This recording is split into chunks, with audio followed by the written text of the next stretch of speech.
Some of the bandits we encountered are foreigners. They vowed to make Kaduna unsafe. They are foreigners. Please write it down. That's what I wanted to note, because I'm going to touch on this later on. The bandits kidnapping people in Nigeria are foreigners.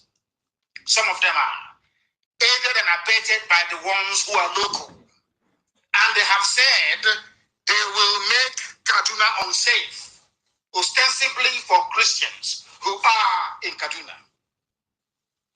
What I want you to note from what I've just said is that the bandits are, some of them are foreigners. Now we are going to ask questions later. And as we ask questions tonight, I want all of you to try as much as you can to answer these questions as we proceed. What it means in effect is that if people can come from Niger Republic, come from Mali, come from Cameroon, come from Chad, come from all these weird and wonderful places to come to Kaduna, to come and kidnap Christian students in Kaduna, it means there is something wrong somewhere. But the reason why some of you do not pay any close attention to this very obvious fact is because of the way you reason, the way you digest information, the way you interpret things that are happening around you. Why am I saying this? I'm saying this because it means that a lot of people who are in the so-called National Assembly, it means that people who are running about in the army and in the police shouting and talking about territorial integrity, it means that all the fools, all the sophisticated morons, it means that all the fools championing and campaigning for one indivisible Nigeria, all of them who will come down very mightily and heavily on those who are pursuing their freedom, it means that everybody mouthing their usual rubbish about the territorial integrity of Nigeria do not understand what territorial integrity is all about. Follow this very carefully, what I'm saying. You know, when you listen to the army, sometimes it's about the territorial integrity of Nigeria. Here you have foreign mercenaries, a foreign army in Kaduna kidnapping people.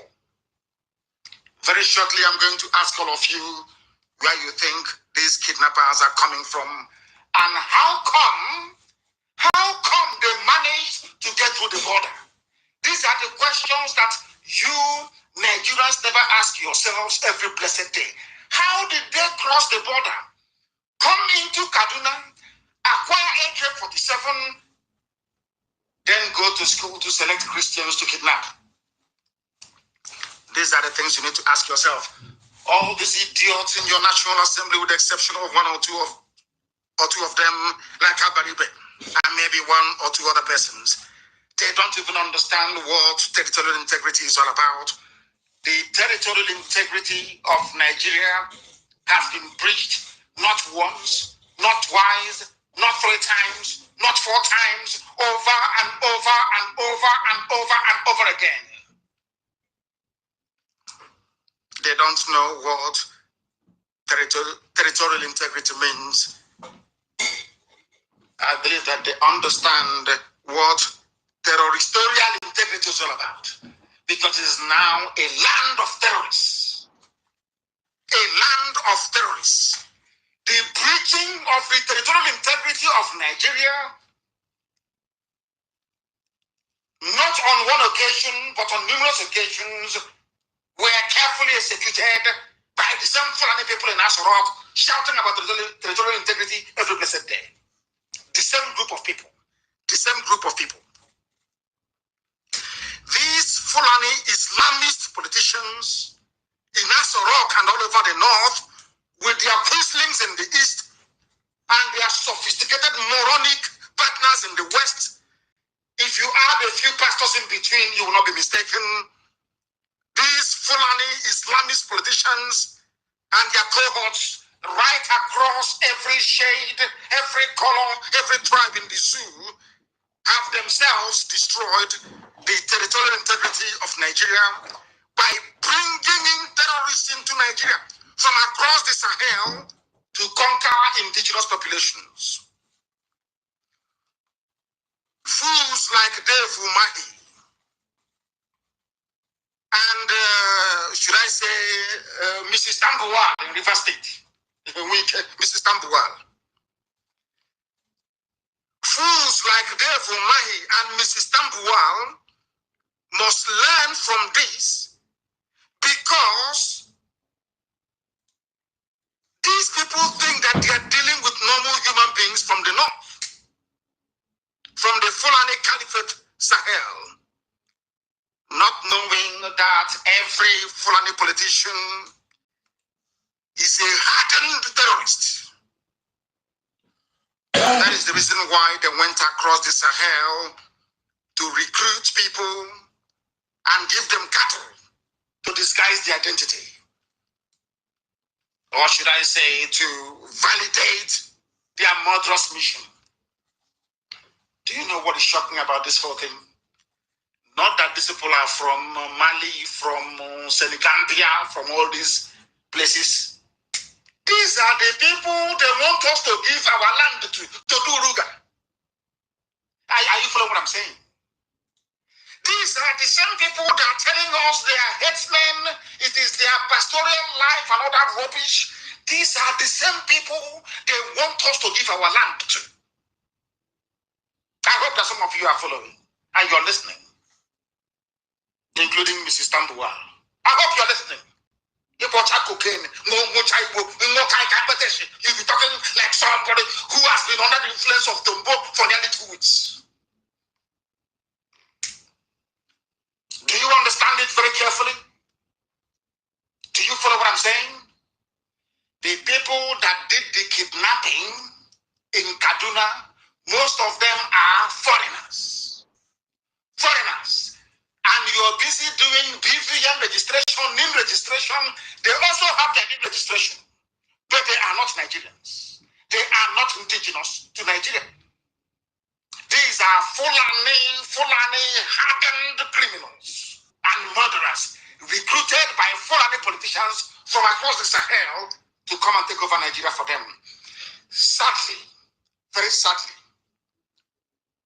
some of you are yet to wake up to this reality.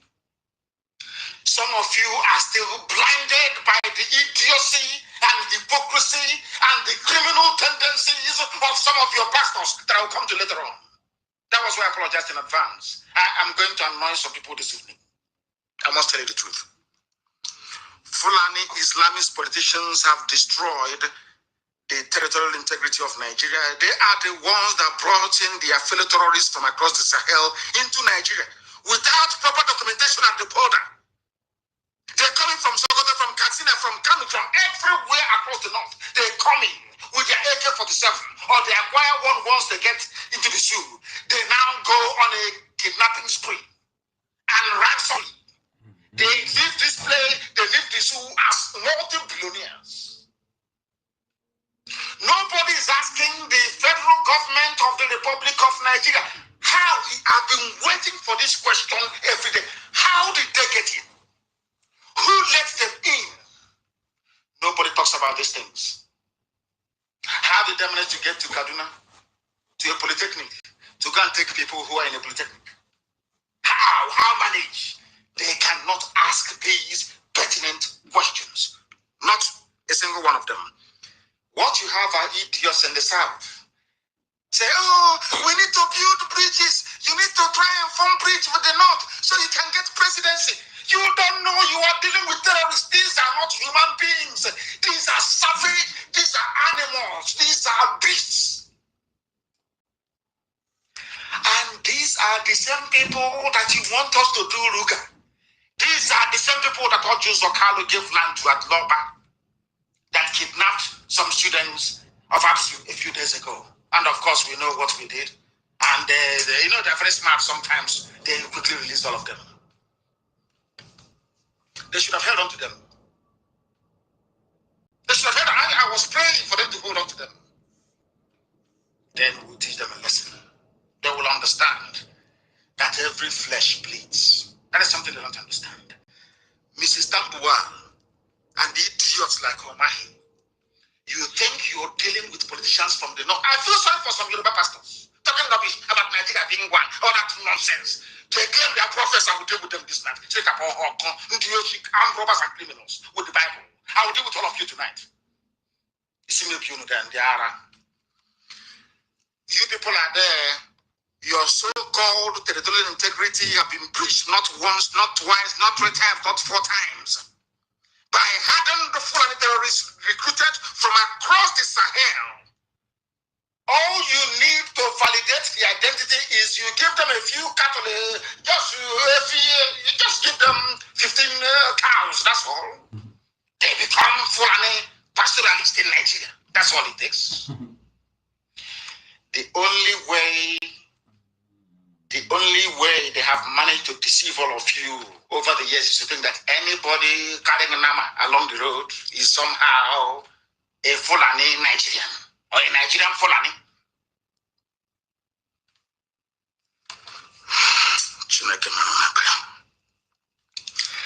Now listen to this. You know that they moved into Kaduna, into Kebbi State, and a few others in the north. Remember, that is why when people say their bishop is a prophet, he's prophesying, I look at them and I laugh at them. You know that poverty can do a lot of things. You know the same way that Africans are behaving today. You see, you go white people, they used to behave like that very, very in the dark ages. Very many centuries ago. You know that there is nothing that draws you closer to God than poverty. You know, poverty is miraculous. Once you're hungry like this, you start singing Geometry and Gabriel coming to minister to you. The same thing happening in Africa today happened in Europe. Many centuries ago, Europeans were very, very poor, impoverished, extremely poor. And somebody gave them the Bible. And the same, that as idiotic as we Africans are today with religion, it was exactly the same way they were. In the same Europe you're seeing, in Germany, in France, in all those places. Very poor. They started seeing angels from heaven flying all over the place. Now they no longer see angels anymore. Do they go to church? In Europe, no, they don't. Do they go to church anymore in America? It's only black people because they're poor in America. That's the people shouting hallelujah every place in the church. Doing songs of praise in the church. The people going to church today are those who are still poor, because in Europe, anybody living in Europe can testify. Do they go to church anymore in Europe? The answer is no. They no longer go to church in Europe. Am I lying? That is why when you come to Africa, one idiot will tell you he's seeing prophecy. He is seeing prophecy. He is seeing prophecy. Your life will be better. You will get a new job. Whereas where you are being prayed for to get a new job used to be a factory producing shoes before. They closed it down, turned it into a church, praying for you to get a job. Ask the stupid pastor, where will I get this job from? Oh, poverty is the spirit, I'm telling you. Once poverty gets inside you, hey, if they put Ecclesiastes, you'll be jumping up and down because you're very poor. Because you cannot reason very well. To compare to all those fools that call themselves prophets that cannot prophesy anything. Only a few months ago, I told the whole world live on Radio Biafra that there is a method to our madness. I think those were the exact words I used. There is a method to our madness. And unless you are on the inside, you can never ever understand it. You cannot understand what we are doing. You can never ever understand what we are doing. Because I get messages from heaven direct. You know what Elohim said to me? He said, you must continue what you're doing. You must continue what you're doing. That is something that a slave and baby sabos can never understand.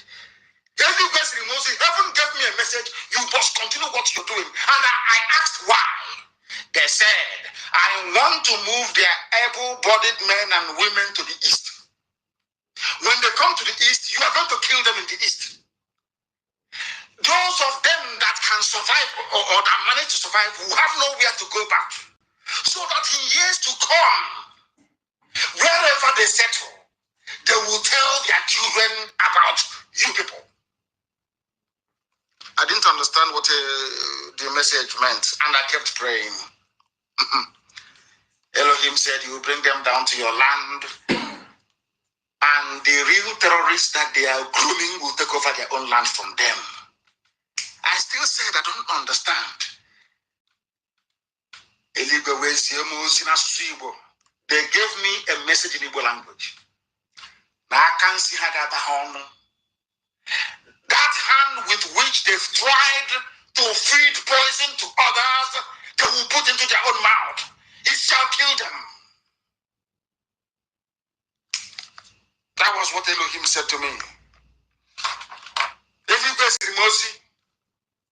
And I must give it to you tonight. And I kept wondering.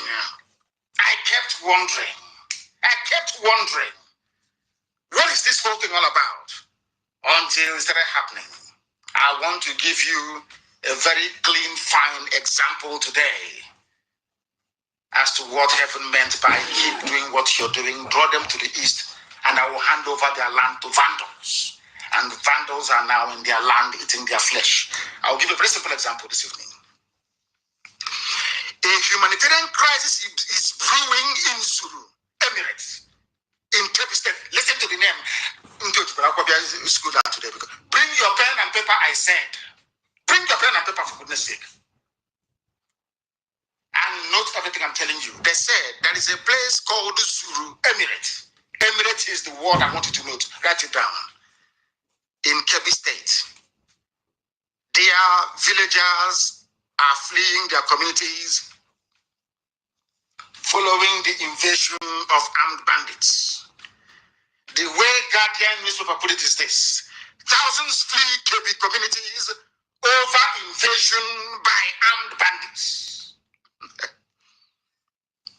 There was a brother of mine that wrote something today, which, with his permission, I will quote. Obonna, he said, all the demons of hell must overrun the north. That again Elohim said. That he has unleashed, that he has opened the floodgates of hell. All the demons of hell, they will eat the flesh of the Fulani in the north. They send their army, their zombie army, to the east, where they will be destroyed by Elohim. Then the sun will rise over the land of Biafra, never to dim again for eternity. It was today that the full weight of that message that I was giving dawned on me. When I was on air and I was saying that I would draw them to the east, and the real bad eggs will take over their land, I didn't even know what I was saying, but it has happened today. Do you know who Kebbi people are? You don't know, but I will tell you later. The people who are in Olu today fighting, most of them are from Kebbi State. In the Nigerian army. They came to Olu to kill Biafran people. But as they left the north, their lands are being taken over by hardened savages and animals from across the Sahel that their political masters imported into the zoo. All of the army, Nigerian army in Biafra land, you are going to die there. You will die in Biafra land. All of you will die there. Our people don't understand this very message that we are giving to them. But I do hope that after tonight, they will get it. All of you will die in Biafra land, those in Olu, those elsewhere. The best option for you is to take off your uniform and run away before it is too late. Go back to your land, those of you from Kebbi State. Go back to Kebbi to go and save your land. Because as you're in Olu, you have no village anymore to go back to in Kebbi. It's gone. Your village is gone and gone for good. That is the work of Almighty God in heaven. The same prophecy I was given, that there is no other religious minister in the zoo that can match 0.0000001% of the accuracy of our prediction. No, nobody can. I'm begging. Now listen carefully to me. All of you in Biafra land, you're going to die. Even the Pakistani mercenaries that we saw in Olo, all of you will die there. If by any stretch of luck you manage to survive what is coming, because they know now, and I watch it in Agesugo. If by any stretch of imagination you get out of Olo alive and survive what is coming, then look for where else to go to, because your land has been taken over by terrorists from the Sahel. Those of you from Kebbi State in Imo State listening to my broadcast this evening, you are about to pay the price of stupidity. In your next life, if they mention Biafra, you tell your mother not to give birth to you. All of you, you are finished. You are going to die in the one thing, you are going to die in Biafra land. You will die there to start with. All of you will die there. You will die in Biafra land. You're going to die there. That is certain. And by the time one or two of you then may survive, by the time you crawl back to where you come from, let me remind you once what's happening again, where you come from. They say it is a humanitarian crisis. Some of you are in Abuja, some of you are in Lagos, writing rubbish every blessed day. Nigeria should be one. We should move forward. We should move forward. The idiots like Obasanjo writing rubbish. But there is a humanitarian crisis. They didn't say it's just banditry. Humanitarian crisis in Kebbi State. Where some of you come from? That claim you are serving in Imo State. Who said I told you, I can't see somebody should translate for them in a Hausa language, so they understand what I'm saying. All of you are going to die in Biafra land. By the time one or two survivors crawl back to the north, in fact, you can no longer go back because your land is taken over. It reminded me of what some DSS officers told me in the days I was under their detention in Abuja in the dungeon. One of them confessed to me when he was taking me to court that they are trying to stop. We are trying to stop you because we don't want what is happening in the north to happen in the east. Because even me here, I am from Adamawa. I cannot go to my village anymore. I've been in Abuja with my family ever since. But these idiots are in Abuja trying to sustain one Nigeria. The same one Nigeria that made it impossible for him to go to his village. He is in Abuja trying to sustain it. Things can never be the same again in Nigeria. Is gone. The zoo called Nigeria is gone. It can never be the same again. There are arms everywhere. Arms everywhere. It can never be the same. The same thing the army has, now the people, they have it as well. Is it not AK-47? Ordinary bullet. You have it, and we have it. Let us see who is going to give up. We outnumber you by over 100,000 to 1. Even if we sacrifice 10 lives for one of you, we will kill all of you. That is why I know that Biafra land is a death trap for the Sioux. They can never get out of there alive. They will die in that very place. DSS officers cannot go to their villages. Fulani think they're smart, but they're very foolish. I know they have this mentality of the vulture, Udele. You know, Fulani. When you look at the zoo called Nigeria today, Fulani approach to the zoo is like the mentality of a vulture. Of course, they come from the foothills of Futajalon, which literally means the mountain of vultures in Senegambia, before they started their march towards Gobe, which they renamed Sokoto. That the stupid, idiotic Hausa peasants allowed them to take. Oh, I feel sorry for. Anyway, there's no more house anyway. They're finished. You see the male vulture, Udele, the male one. The male vulture, Udele, was being interviewed, maybe by BBC, but I don't know. They asked the vulture, the male vulture. The BBC will ask the male vulture, Udele, now that your wife is pregnant, what do you think the future holds for you? BBC will asking vulture, Udele. Guys, you know the bird called Udele. Now you know vulture, it only eats carcasses. It only eats rotten meat. Dead bodies, that's what it eats. They asked a vulture, what is your take about the impending delivery from your wife? And the vulture, the male vulture calmly replied, that it is God that gives a child.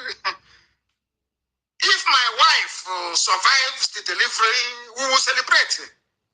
But if she dies in the process of childbirth, then I'll call a feast because there'll be food to eat. That is Fulani mentality in the zoo. Now, let me tell you something. If you keep quiet, I want to talk to TB, Joshua, all these Yoruba criminal pastors. I want to listen to me very carefully. I want to also minister this evening to Mrs. Tambua. I want that fool, Omagi, to listen. X419, Omagi, I want to listen very, very carefully to what I have to say. The Fulani approach to the zoo called Nigeria is called the devil's alternative. I want to repeat very, very carefully, and I want you to understand this evening. It is called the devil's alternative. Fulani, they have this two-pronged approach to the issue of one Nigeria. If they collapse you through banditry, they will overrun you because they believe they have superior weaponry. Right now, and all of them are in this game together. That's number one. If you sue for peace, which idiots like Omahi are doing, if you sue for peace, they will also get what they're looking for because they will plant Ruga in every local government area. The devil's alternative, whichever option you choose, men are going to die. Men will die. It doesn't matter the option you choose. If you wait for them to do things peacefully, which they will never do, they are going to kill you anyway because they'll be Ruga. And you allow them to forcibly take over your land, you are taken over, they will take it by force, and Fulani will plant their people in your local government areas. That in the next 100 years, we'll be hearing about Olo Emirates. And then we'll be like Hausa people. Our great-grandchildren will now ask their parents, what happened? They will tell you, oh no, there was somebody called Hope Uzalema. He was playing politics. He loved Nigeria. There was one called Umahi. He loves Fulani. He used to be our brother. But then we are gone. As a race, we are finished. And I said to these fools, I said to Mrs. Tambuwal, and I said to idiots like Umahi, why can't you learn from history? The same thing I said to Yoruba, you have even experienced it yourself. TB Joshua is a Yoruba man. All these idiots again, their pastors talking rubbish, they're all Yoruba. It has happened to them in Ilorin. I can't understand why they cannot see this. I don't understand why they cannot see it. I don't understand the reason why they cannot see it. I don't understand the reason why they cannot see it. I don't understand it. TB Joshua, you're a Yoruba man. Are you telling me that you cannot see what happened to Lauren, how Fulani took it from you? You cannot see it? Mrs. Tambua, can you not even see? Because there is a saying where we come from, can you not see even the oil that is in water? You don't own any oil well there. They belong to your husband and their people in the north. Can't you even see it? Do you understand what I'm saying now? They get you to hate your own people. That is the classic Fulani movement. They get you to start quarreling amongst yourselves. That is what they specialize in. And as you're quarreling, they're picking you off one after the other. People in Kebbi State, are they not Muslim? Some of them not even Fulani and Hausa and all the rest of them. But the bandits came and they're running away. But they're mostly doing Allah Akbar. But they're running away from their homes and their villages. You people, you don't learn.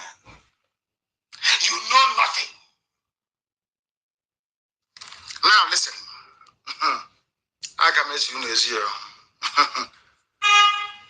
Fulani Caliphate is dealing with you people, but you don't know it. They are like the vulture. Nigeria is pregnant. If Nigeria dies during the pregnancy, they benefit. Nigeria gives birth to their Ruga, which they want, a new Nigeria, which they want, is also to their benefit.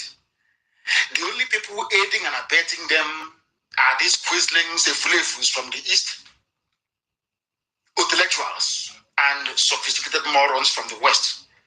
You want to answer a citizen, you want to be seen as somebody who's detribalized. As you're detribalizing yourselves, the Fulanis are tribalizing you.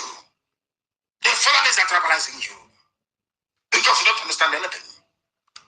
Now, I want to give you people a brief history of Kebbi. You know Kebbi State, Kebbi. Brandon Kebbi, you don't know the history. Very, very briefly, I want to give you so that you can situate what I'm saying. You can now better understand what I'm telling you.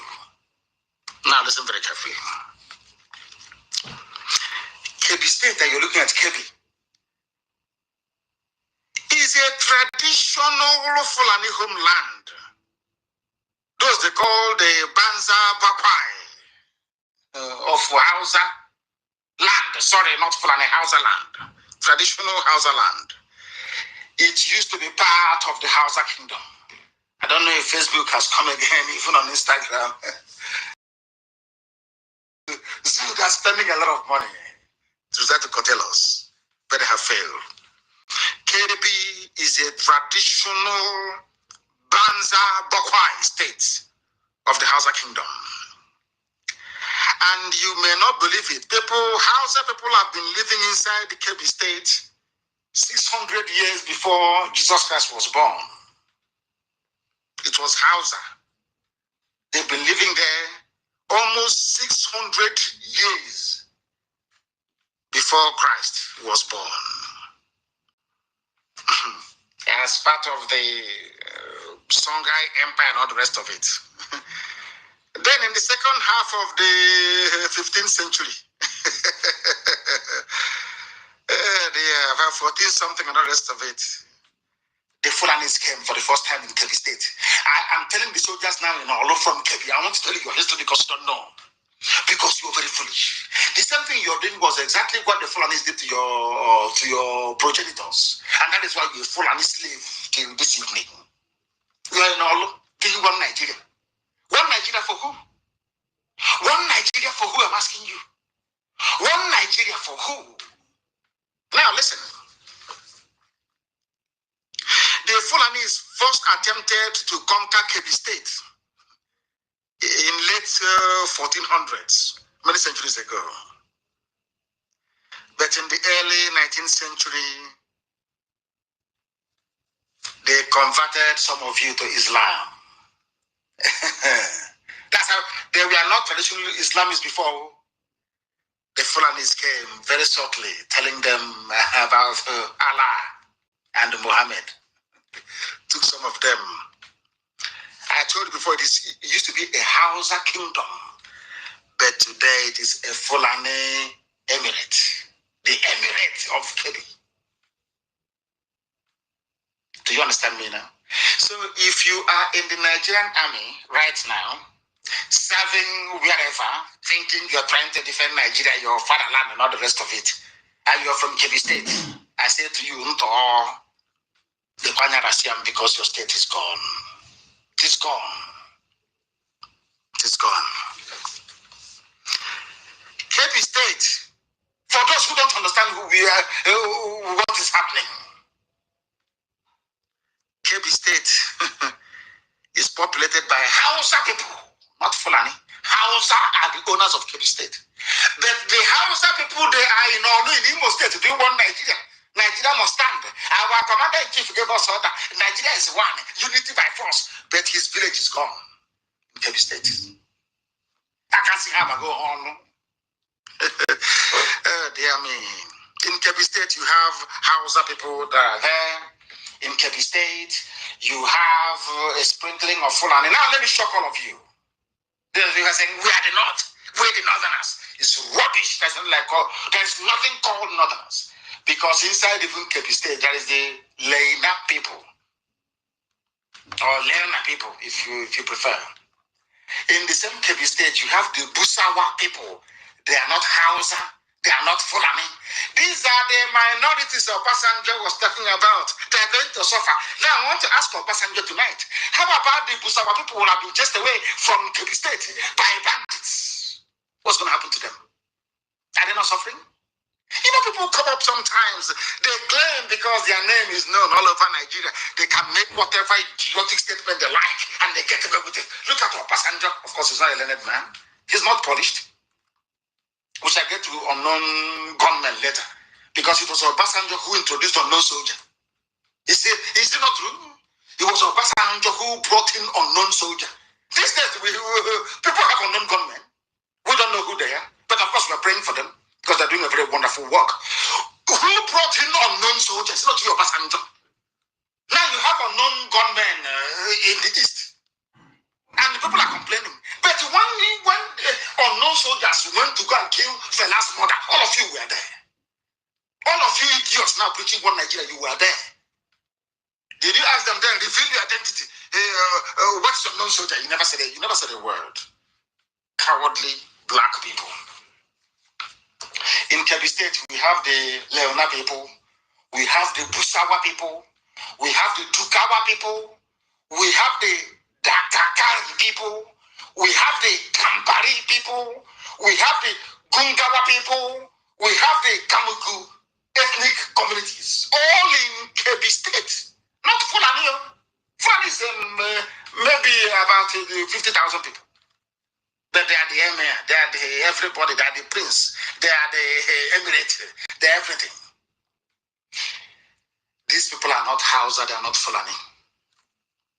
If they have any brain in their skull, they will understand we are fighting for them, because once Biafra, I've given you an example with the originals of France.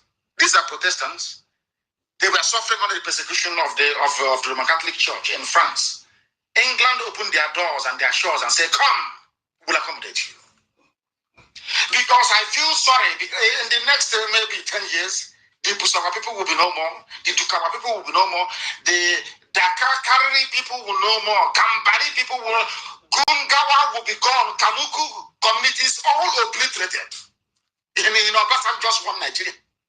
Obasanjo, why don't you guys save them in Kebbi State now? Go and save them now. They are minorities, go and save them. You will not talk. You will not talk. When it comes to setting people free, you start to mouth your rubbish. Go and save them in Kebbi State now. They're in trouble in Kebbi State. Go and save them. Let us see. Because you don't have any brain and you cannot reason properly. This is just the beginning. I told them that if you don't let Biafra go, this God that we worship will destroy Nigeria beyond recognition. It happened to Pharaoh. In the Bible, Pharaoh was mocking God. Who is this your God? God, sit down. That is why I feel sorry for the lives of TB, Joshua, and other mega pastors you have in the zoo. All of you are going to hell. All of you are going to, because you people are children of perdition. You don't preach the word of God. You people preach the word of Lucifer. You people are Luciferians. You worship Satan. You get from God. You cannot see anything. You all of you claim your prophets. You could not predict what is happening in the zoo today. It's something I told you in 2012, 13, 14, 15. It's happening today.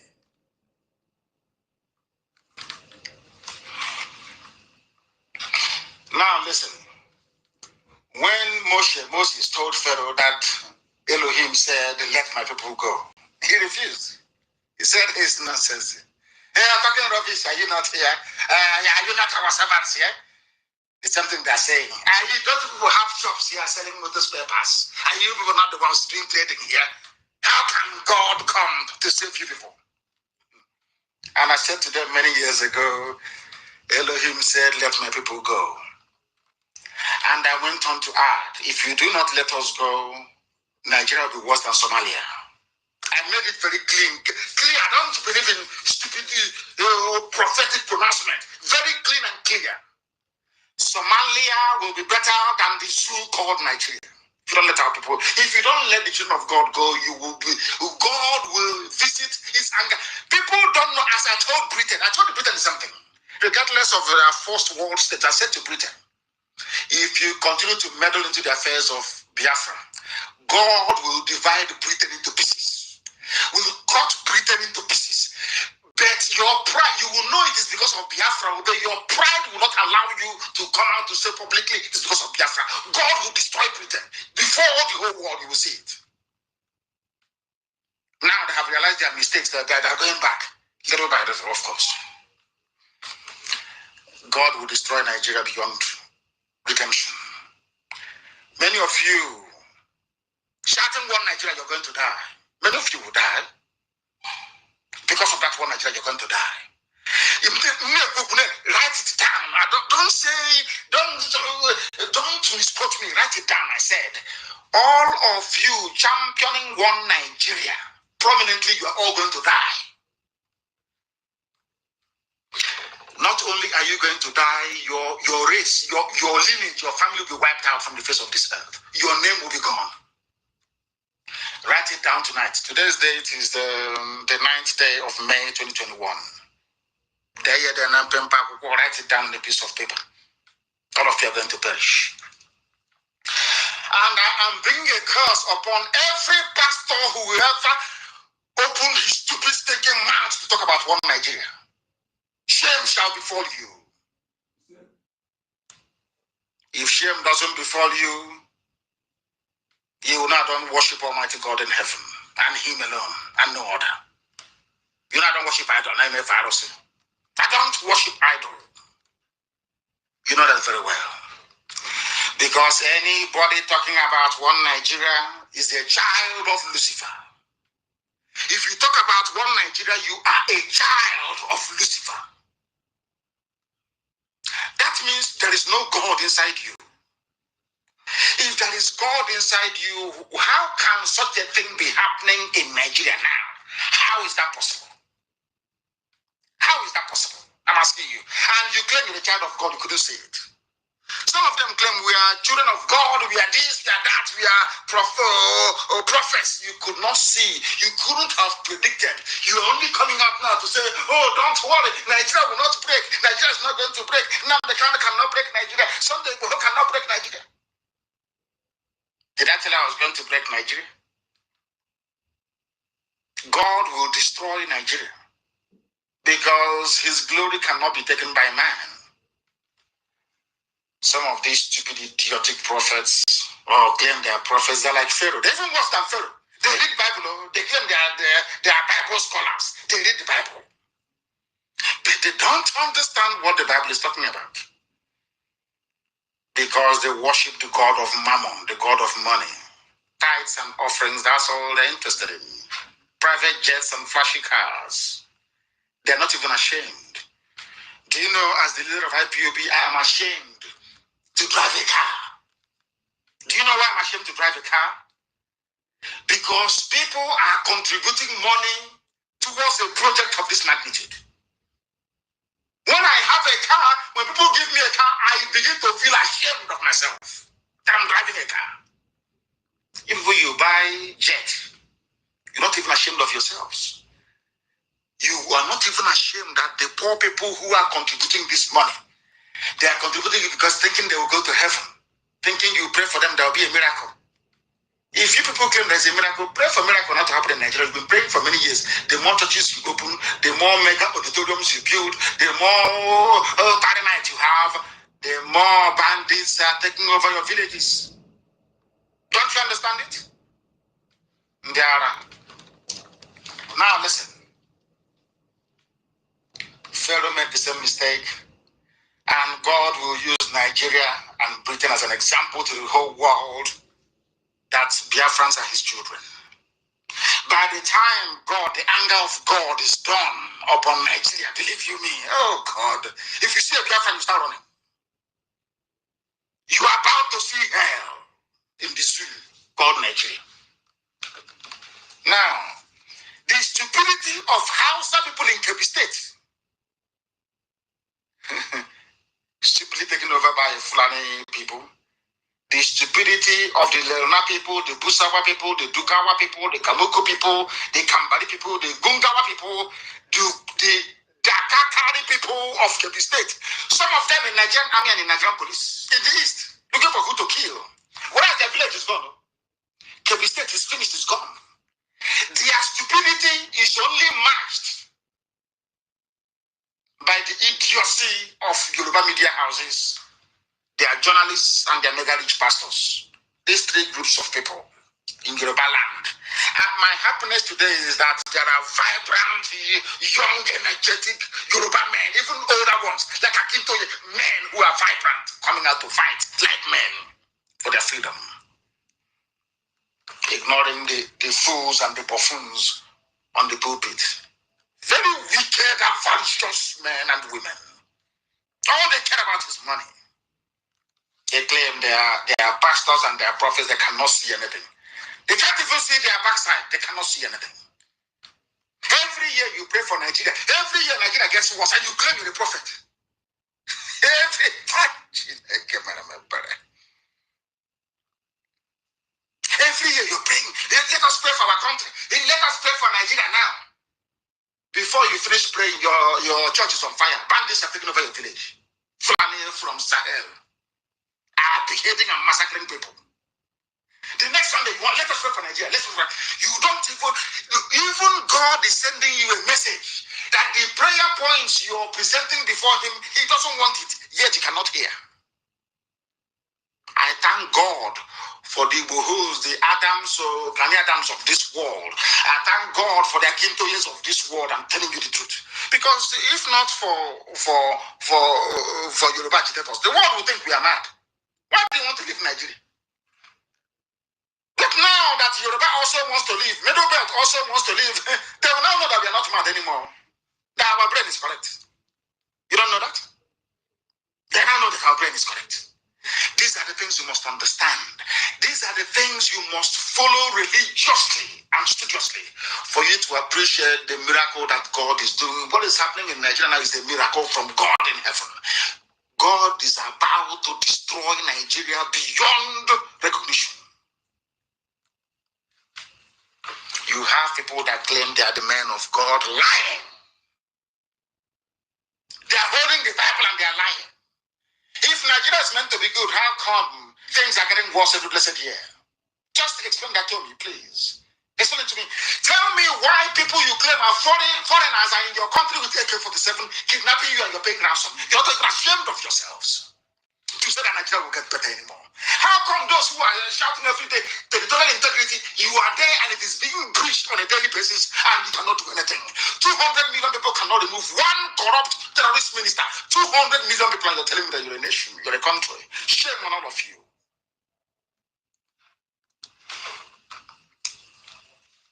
I preach the truth, bro. I don't give a damn. TB Joshua has prayed for me before, for your information. He's a good friend of mine, but I must preach the truth. That is why people don't understand how we do things in IPOB, because those I love are those that do the things I ask them to do.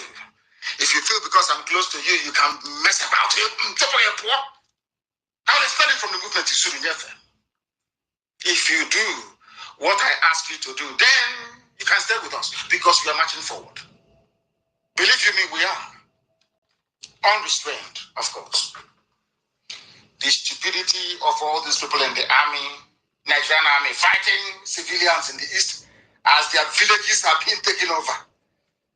The only people who are equally idiotic as they are Yoruba media houses, the Eflefus from the east, intellectuals, Quislings like Mrs. Tambuwal and Omani, Yoruba journalists, very, very bad.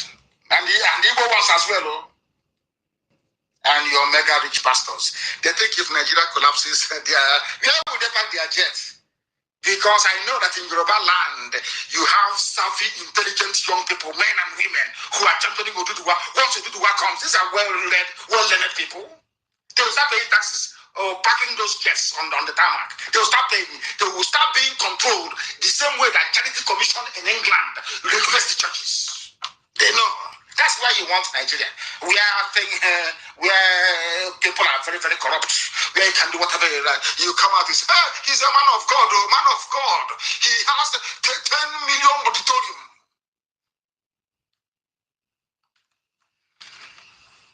You people, Well, I'm not doing anything with friendship. I'm going to friendship. I'm not doing anything with it. If you believe in freedom for the people, you are my friend. Any day you come out and you say that Nigeria should be one, you become my mortal enemy from that very day. Because you are an idiot. You're a fool. These same people in Yoruba land, I must say, championing one Nigeria, writing every blessed day. Unknown government is IPOB ESN. You know how foolish these people are. They are like this. How was that recruits in the army that their villages have been taken over in Kebbi State? They are so foolish. You want to keep Nigeria one, so people can go in. You start eating money, yeah? Lord, have mercy upon your souls. Your wretched, filthy souls. Your land is being gradually eroded, and you're busy reporting the junk that most of your satanic pastors are predicting about Nigeria being together in the future. I asked you a simple question. If I go to any of these useless churches in Nigeria, all these idiotic churches in Nigeria, I will say to you, Pastor, I have been praying for Nigeria to be better for the past 20 years. Instead, it's getting worse. When do you think it will get better? Yes, sow seed and plant, water the plant, all that rubbish. Because there is poverty in the land. People can no longer reason properly. And the Yoruba journalists, Obasanjo, all the criminal pastors with their 2 or 3 jets having fun. There are those Ogun indigenes from Obasanjo's state. That is how foolish the whole thing appears. But believe you me, it is true. Obasanjo is shouting one Nigeria, negotiating with bandits, paying bandits money, meeting Sheikh Gumi, the chief terror negotiator, and all that rubbish. In his state, Ogun State, his fellow Nigerians, fellow Yoruba people are in refugee camps in the Republic. There are Yoruba journalists from Ogun State, isn't it? Writing one Nigeria, let Nigeria be one, let's move forward. This thing, Namdekan is doing, this thing Iboho is doing, this thing, that's rubbish, and the cities and all that rubbish. Your villagers are in Benin Republic in refugee camps. Some of them came back yesterday. You know, because of their shame, because of what I say here on this platform, because of their shame, they no longer want to publish the news. They came back yesterday and they were asking the governor of Ogun State, where is the housing you promised us when we come back? These are Yoruba people, refugees, IDPs in Nigeria. You have a Yoruba man with the guts to rise up and talk about one Nigeria when his own people are refugees in the Republic. And now you can appreciate what ESN has been doing. Because when you go through the problems of other people, you now begin to appreciate what you have closer to home. Do you see all that sacrifice we are making? Do you see all that confrontation and everything? That is why some of you are not IDPs today. Had we allowed the Fulanis to overrun Ebonyi State 4 years ago when they started, or when they intensified the attack, most of you came to me and said, oh, please stop. I said, no. Heaven asked me to do something, and that's what I'm doing. Today, there is no Miyetiala. In fact, I believe there is no credible, or should I say, formidable terrorist cell we have in Biafra land. It's the army and the police that are now doing the kidnapping. Fulani army and Fulani police. They take off their uniforms, they turn to kidnappers and armed robbers. They are the ones who are stealing, and we are going to catch one of them one day, and we'll show all of you. Yoruba people are in refugee camps in the Republic. A Yoruba man from the same Ogun State is telling about one Nigeria. Let Nigeria continue. So you prefer your people, okay, when they run away into Benin Republic or Passenger, you will expand on the farm. Or maybe whatever pastor, or TV Joshua, you acquire land very cheaply in Ogun to build a mega plaza or mega auditorium that will contain 1 million people to giving you tithe and offering. Do you understand it? I'm sure you do. Fulani, the same Fulani you want to be in the same country with, they chased you away into Benin Republic. If not for what the Yoruba One Voice is doing, the words, encouraging words of Kanyagams and activism of Iboho, and of course the wise counsel of Professor Kintoye, do you think that many more will be in exile? Many more Europeans will be in refugee camps in another country. So then Obasanjo can expand his water farm. Land will be very cheap. They are doing one Nigeria. These are one Nigerians. They are part. Let us move our country forward. Let us move Nigeria forward and forward. As they are moving you into the Republic, into refugee camps. As you're moving forward. That was why we came down very hard on the intellectuals we have in the East. We don't give them any breathing space. They can write all their flowery junk from now till next year. Once you publish it, Biafrans will rubbish it immediately. They will rubbish it there and then. Tell you are nobody, you're writing junk. Look at your Yoruba brethren writing good grammar. Circumstances beyond my control. Of course, now the circumstances have gone beyond their control because they are refugees in the Republic. But they are in Okustation, Nigeria. Makadiga Mama. Black people. This OG. My good friend TB Joshua reported by another Yoruba junk gutter media why Nigeria will not break up. TB Joshua releases prophecy. You'll be releasing this prophecy every blessed year. The more you release, the more Yoruba people you have in refugee camps in the Republic. The more you release, the more towns are being taken over by Fulani terrorists from the Sahel. You're not even ashamed of your people. They behave like harlots, like prostitutes. They have no they have no shame. You have these people. How can you claim you're a pastor and you have no single shame? Every year you release prophecy, it never comes to pass. You're still releasing prophecies. Child, have no shame. Honestly speaking, why one so political class, Nigeria will not disintegrate. And then when it does, anybody who goes to TB Joshua Church after the zoo called Nigeria is broken into pieces, then you know you are worse than an animal. You're a fool. God is about to disgrace TB Joshua because the zoo will break. The zoo must fall. He's living in heaven. What I'm telling you, I started preaching since the year 2012 that the zoo must fall. And it's collapsing before your eyes that you may see it. Not behind your back, before your eyes. You cage poor people with your perverse doctrine and idiotic, unfulfillable prophecies. Every year prophecy, every year prophecy, every year prophecy. None of them comes to pass. Not, absolutely none. I told you how many months ago, they will come to the east. Their land will be taken over by criminals. It's not happening. It's not what I'm telling you now. It's in Guardian newspaper. And are you telling me there are no soldiers from Kebbi State in all? Of course, there are plenty of them. But their land will have nowhere to go to again. It's over. Nigeria only has 250,000 men under arms.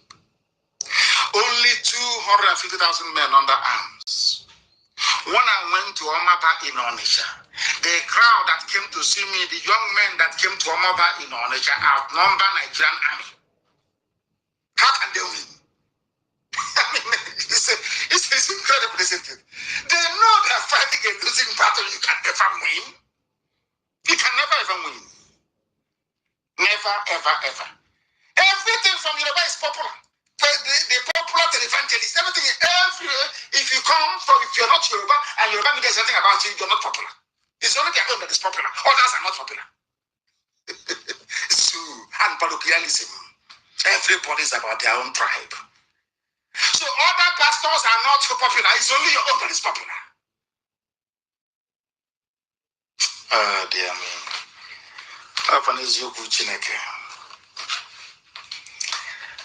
TB Joshua, were you a Christian? Were you born a Christian? Because fake prophets somebody wrote are products of a decayed Nigeria.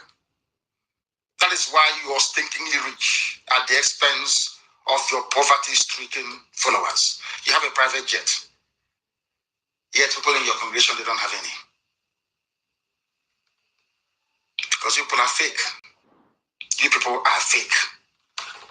You are a Muslim. TB Joshua, you're a Muslim with other people, all these mega commercial pastors in Yoruba land, you are all Muslims before, weren't you? I have nothing against Islam. As I said, when I was in detention, I read the Quran. I have nothing against Islam. No, absolutely nothing. Not all these smart people all over the place claiming they are fighting for Islam or Allah or whatever and doing all their rubbish. I'm not against Islam. All of you were Muslims before. All of you were Muslims before. Am I saying the truth or not? All of you were Muslims before. Today, you have private jets courtesy of the idiocy of those that call themselves Christians. You people are the problems facing ordinary people in Nigeria. But I blame all of you that go to their corn shop every Monday, Wednesday, Saturday, Sunday to give them tithes and offerings. If you argue that Nigeria should be one, then you are questioning the reason why God allowed the Israelites to leave Egypt. Because if there were TB Joshua and all these fake criminal pastors, then they would have been saying to Pharaoh, oh, don't worry, let us be one. We need their labor. We need their cheap labor. They must be here. That means that you're saying that the word of God cannot come to pass because you're benefiting because you are criminals. I want to ask TB Joshua a question this evening and all the other criminal pastors you have all over the zoo, not just in Yoruba land, all over the place. There are criminals everywhere masquerading as men of God. I want to ask them a very simple question. A very, very simple question this evening. I want to prove to all of you that these pastors, that they are fake. I want to prove to all of you that these people, they worship Lucifer. They don't worship Almighty Living God in heaven. I want to prove it to you. With the Bible, I'm not going too far. I think there was a place in the scriptures where it said, do not add, do not subtract. No, I won't add anything. I will give you the literal meaning of what I'm about to present to you tonight. I must give you this very message. I want to remind TB Joshua about the scriptures he claims. Of course, he was a Muslim before. Maybe he didn't quite read the whole scripture. Should I say the whole Bible from Genesis to Revelation? Maybe he didn't have time to read it. He just wanted to make money. By talking rubbish every blessed day. I feel sorry for you people. I want to refer TB Joshua and all the other criminal pastors against freedom for Yoruba people. I want to refer you to Genesis chapter 13 from verse 5 to 13. Genesis 13.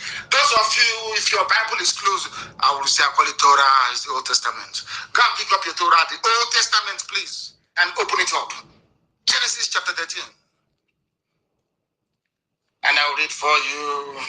Abraham then called Abraham and Lot. They separated. These are blood relatives, Abraham and Lot, because I believe that Lot was the child of the sister of Abraham. Why did they separate? I want to now lecture TB Joshua on what the scripture says and all these other fake pastors that you have talking rubbish about Yoruba agitation and freedom. All of you idiots talking about one Nigeria. I want to educate you with the Bible. Because every answer on this earth to every problem, you can find it in the scriptures. Now, listen very carefully this evening, please. Abraham separated with Lot. Why? As a result of a quarrel. They were quarreling. The same way that everybody is now quarreling in this zoo, there was a quarrel. Then, I want all pastors to listen, please. There was a quarrel. At the beginning of this very story, Lot was described as a very wealthy man. Like Abraham. Abraham was in Egypt for a while, then came back to the land of Canaan. Not Canaan, but Canaan, that's the proper name. Abraham offered Lot, his relative, instead of us to fight, let us separate. But what is so shocking is the reason why they were fighting in the first place. That is why I said to people that your pastors don't know what they're talking about most times, or most of them.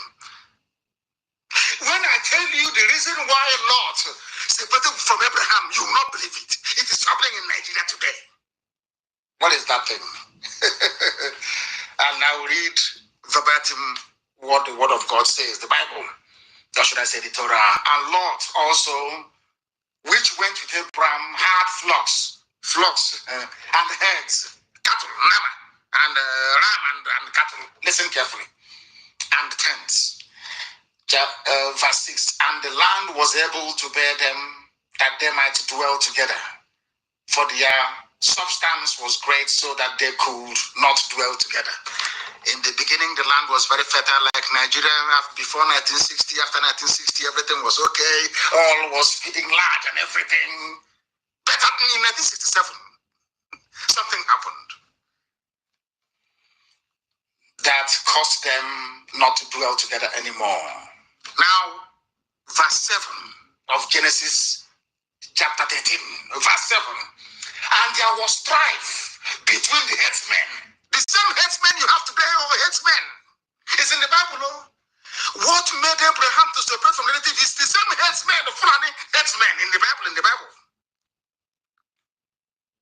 TB Joshua, are you listening? And all the other criminal pastors, are you listening? You don't know God. You don't know God.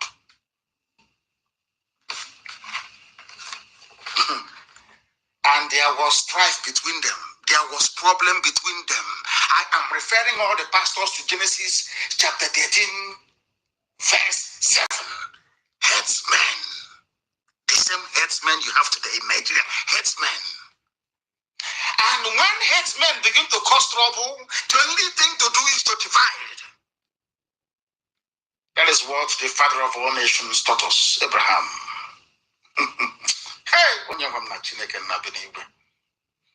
All glory will go to Elohim in heaven. There was strife between their headsmen. The headsmen of Abraham, maybe I don't know if they are Fulani or not. Maybe, I don't know. Maybe Fulani headsmen belonging to Abraham and Fulani headsmen belonging to Lot. Do you know what they said? What I say is that even in the Holy Book, cow and headers were also a problem that led to division. Cows and headers. The same thing you have today. What are we suffering from? Cows and headers from Yetiala, terrorist group. Cows and headers. The same thing that caused Abraham to separate from the relative Lot. And the Canaanite and the Perizzite dwelled then in the land. It wasn't the land of Israel then. The Canaanites were there and the Perizzites were there. And Abraham said to Lot, let us not quarrel, please. Let there be no strife between us. I am begging you, between me and between you, between my headsmen and between your headsmen, for we are the same blood, we are the same brethren. Is not the whole land before thee? Look at all this land in front of you. Please, take one, let me take one, that we may not fight anymore, that we may remain good relatives. This is what the Bible says. And Abraham said to Lot, if you take the left hand, I will go to the right. If you take the right hand, I will go to the left. Rather than us quarreling every blessed day, please let us separate. Headsmen, Abraham, Lot in the Bible, separation in the Bible. And you're telling me that these pastors, that they believe in God, that they read the Bible? Are you sure they read the Bible? There was a quarrel, not fight, they didn't go to war. But Abraham said, let us have peace. You are my brethren. Let us separate. And an idiot is telling me somewhere in Lagos, God said Nigeria should be one. When there are headsmen involved, the same thing, the same headsmen that caused Abraham to leave Lot. I said, go your separate way. Let me go mine. What I'm telling you is what is in the Bible. I didn't make anything up. I want to prove to you that some of these pastors championing one Nigeria, they don't read the Bible.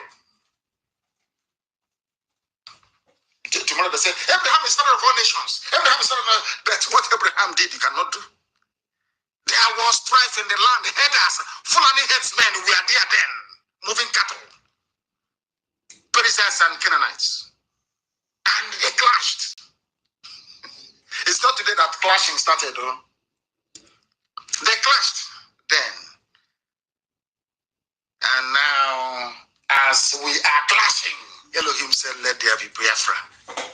Fulani Janjaweed, stay on your own. Stay on your own. Let my children from Biafra stay on their own. Stay on your own. Lord, take one side, Abraham, go one side, let us separate in peace rather than fighting. That's what should have happened. I expect all these pastors to know all these things, but you know, all these criminal pastors with their fake Christianity do not understand the scriptures. Neither do they have what it takes to interpret clearly what the scriptures is trying to convey to us. Some of them were Muslims before they discovered that African version of evangelical Christianity is a lucrative business. That is why they lack basic understanding of the word of God, which is clearly evident today.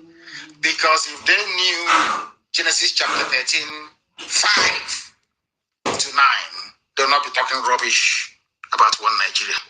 Never, ever, ever. And I have a word for some of you superstitious baboons from Africa that attend to these criminals asking to pastors. Europe advanced to where they are today, a position of preeminence in world affairs, because they challenged the doctrine and unscientific orthodoxy of the Church of Rome. They challenged the Pope. Do you know about the Enlightenment movement? Founded by the Medici family of Florence in the medieval times. Are you aware of the Enlightenment movement across the whole of Europe? When European crowned heads sat together and said, from today, no more superstition. We submit everything to the altar of reason. Anything that doesn't make any sense, we will not accept it. Roman Catholic Church, the mother church itself. Do you know who is called Galileo? Maybe some of you will not know because you're in the zoo, you don't go to school. You only go to learn how to read and write if it's at all possible. The Roman Catholic Church nearly killed Galileo when he said that the earth was round and that the earth was not the center of the universe. This Roman Catholic Church nearly killed him. But today you are able to use a mobile phone, you are able to do many things, you're able to enter into very tall buildings without collapsing because of the theories and hypotheses of this very great man, Galileo Galilei. He was the father of physics and engineering, Galileo. But when he was telling the church the truth, they wanted to kill him. They said he's a heretic. You antichrist. Oh dear, poverty is a disease. He is also the father of observational astronomy, because without satellites in the air, today you couldn't have used a mobile phone. And after him came great men like Hubble. Do you know about Hubble?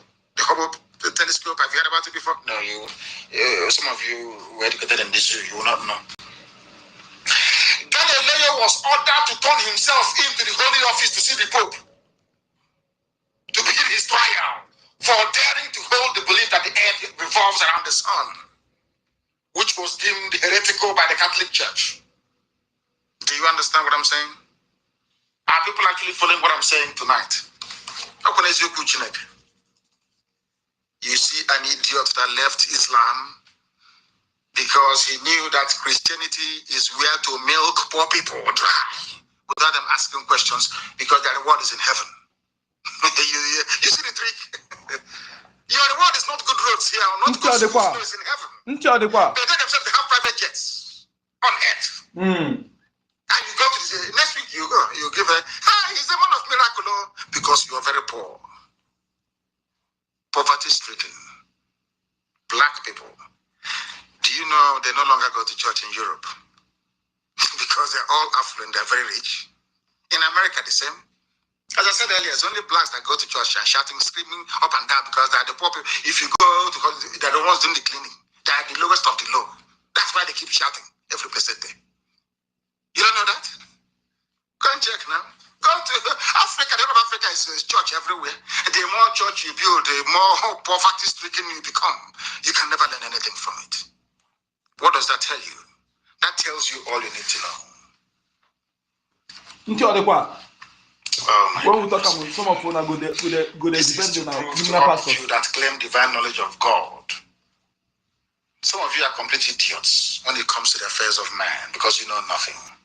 I feel sorry for all these stupid pastors saying that Nigeria should be won because they are, should I say, short-sighted, greedy fools using the Bible to deceive the gullible into thinking that Nigeria is sustainable.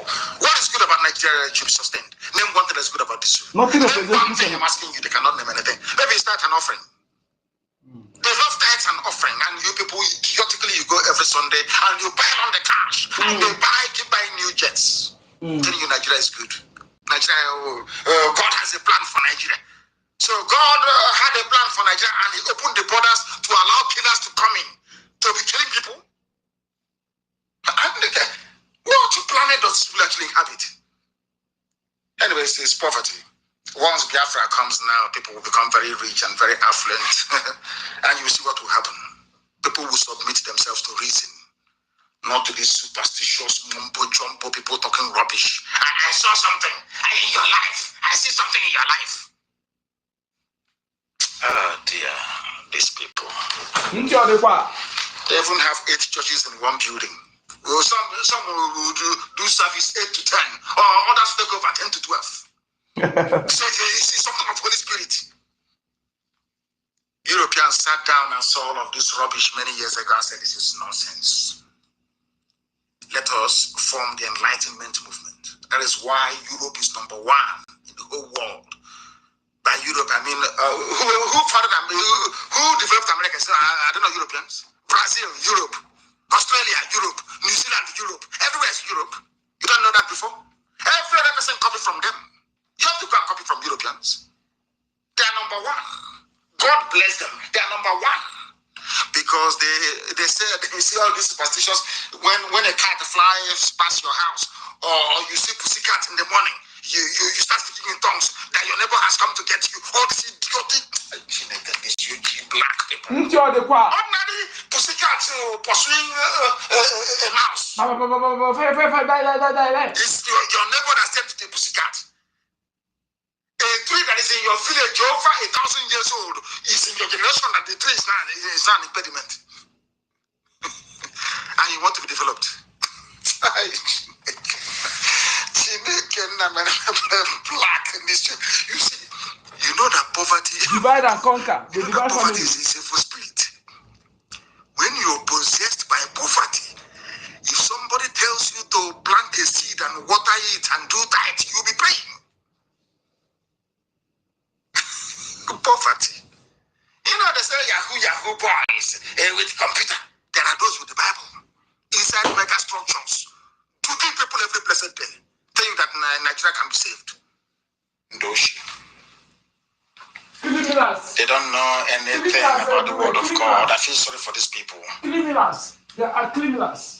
I'm not insulting anyone, but I have to make the facts very clear for all of you to understand. Maybe in the future, our grandchildren will save these clips and then replay them.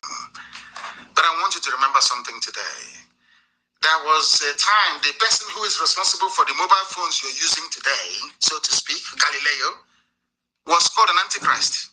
But today, some of you want iPhone 19, iPhone 56. Even the ones that have not made, you have placed order. The pastors are using the idiocy of the people that tried to hold down that very invention you are replicating today in Africa. Unbelievable. Let me go back to the question I asked you earlier, and I want you to ask the Deputy Speaker of the House of Senate.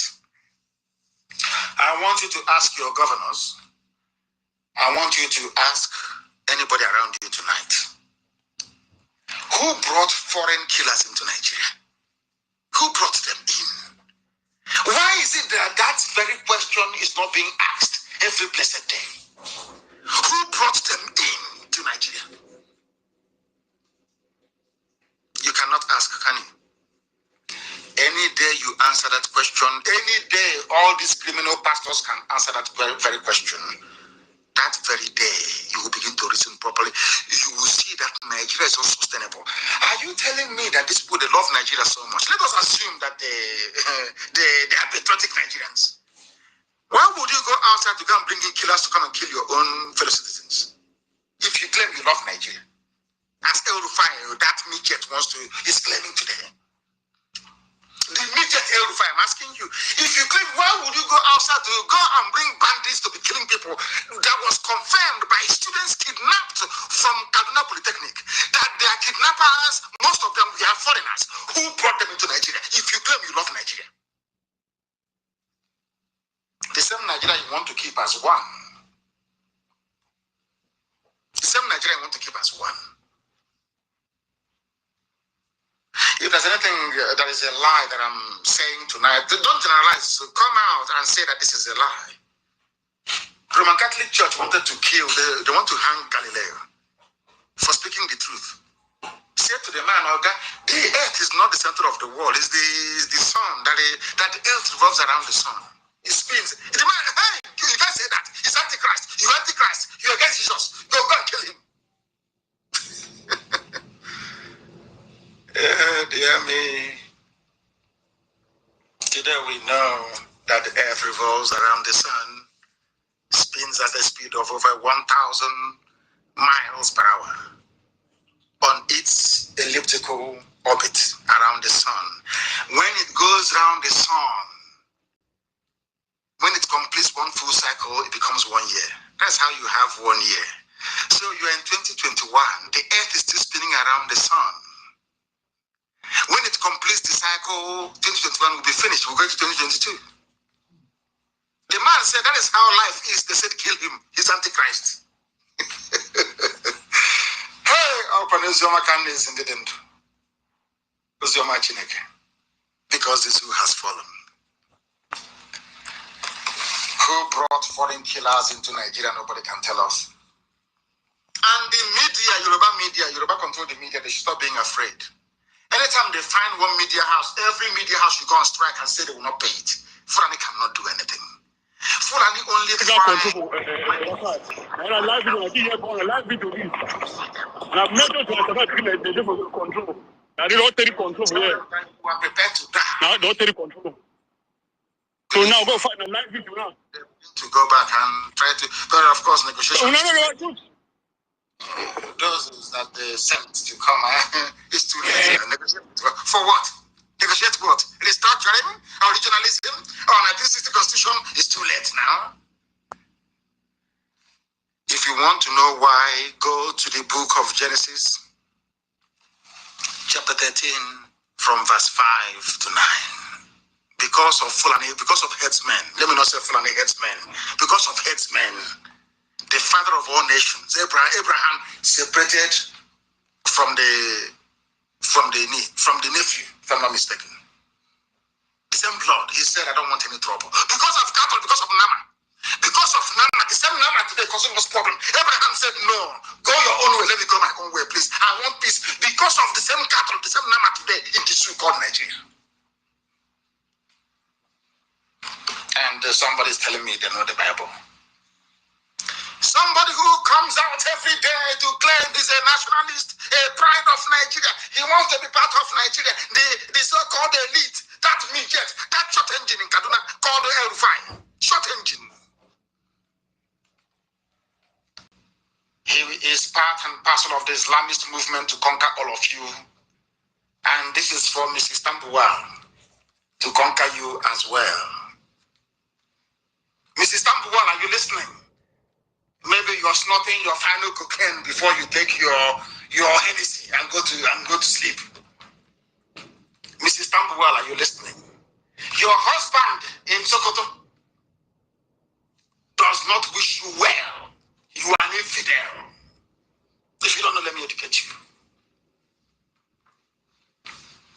Because what I give you is gospel from heaven itself, not of man. That is why nobody can fault not one single thing that I say. No human being can. If you come out to debate me, I will sink you with facts and figures. With facts and figures. Agra school.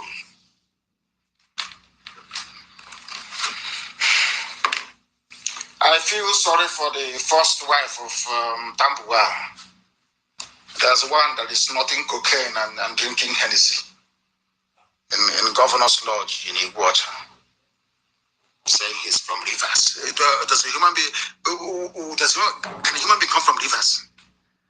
It's mommy water that can come from a river. Now, mommy water and fish. Mommy water that can come from river. I'm from Rivers. Can you believe such rubbish? And they went to school. I'm from Rivers. I'm a Rivers man. So that means you're probably water then if you're a man. Not mommy water anymore. If you're a woman, you say I'm from Rivers. That means you're mommy water. You're from the river. All of them went to school. These are now graduates and PhD holders, all lawyers.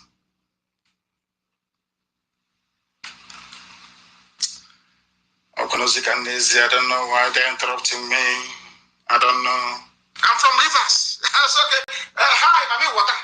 I'm from Rivers. Hi, Papi Water. See, you're from the water. You're from Rivers. Can a human being come from Rivers? I'm asking this very simple question. Papi Water. I'm from Rivers. I'm we Rivers people. Hey, dear me.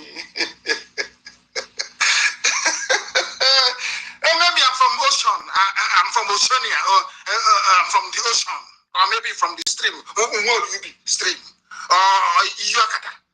I'm from Iyokata. Maybe I'm from the stream. Since you're from the river, I'm from the stream, and maybe my younger brother is from the ocean. I can't understand. And they claim they went to school. My brother and sister, where do you come from? Rivers. I'm a Rivers man.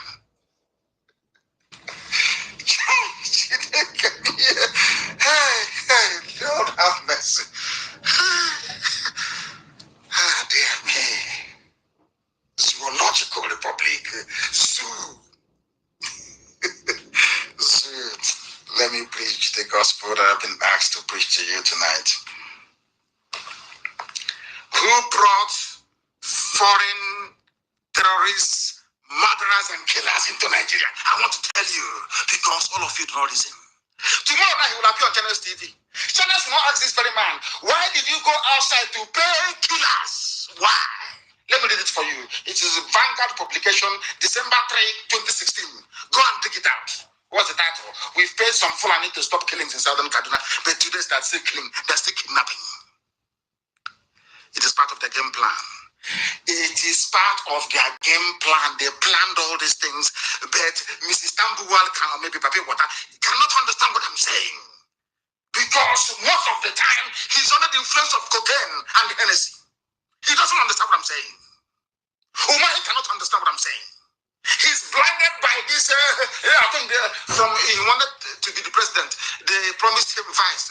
From vice now, they've now told him he's going to be the Minister of Agriculture. Hey, that was why he left PDP to APC. Only in the zoo. Only in the zoological republic. We have paid some Fulani to stop killings in southern Kaduna. I want every Nigerian to go and Google this. It's carried by a Vanguard publication, December 3, 2016. We have paid some Fulani to stop killings in southern Kaduna. These killings started as soon as the late dead Buhari was sworn into power. Buhari was sworn into power, I think it was around May or whatever, isn't it, of the same, not up to 1 year, they went to go and bring killers. Or some of them that they had brought in to fight war if they lose the election. You don't understand? Oh my goodness. My goodness.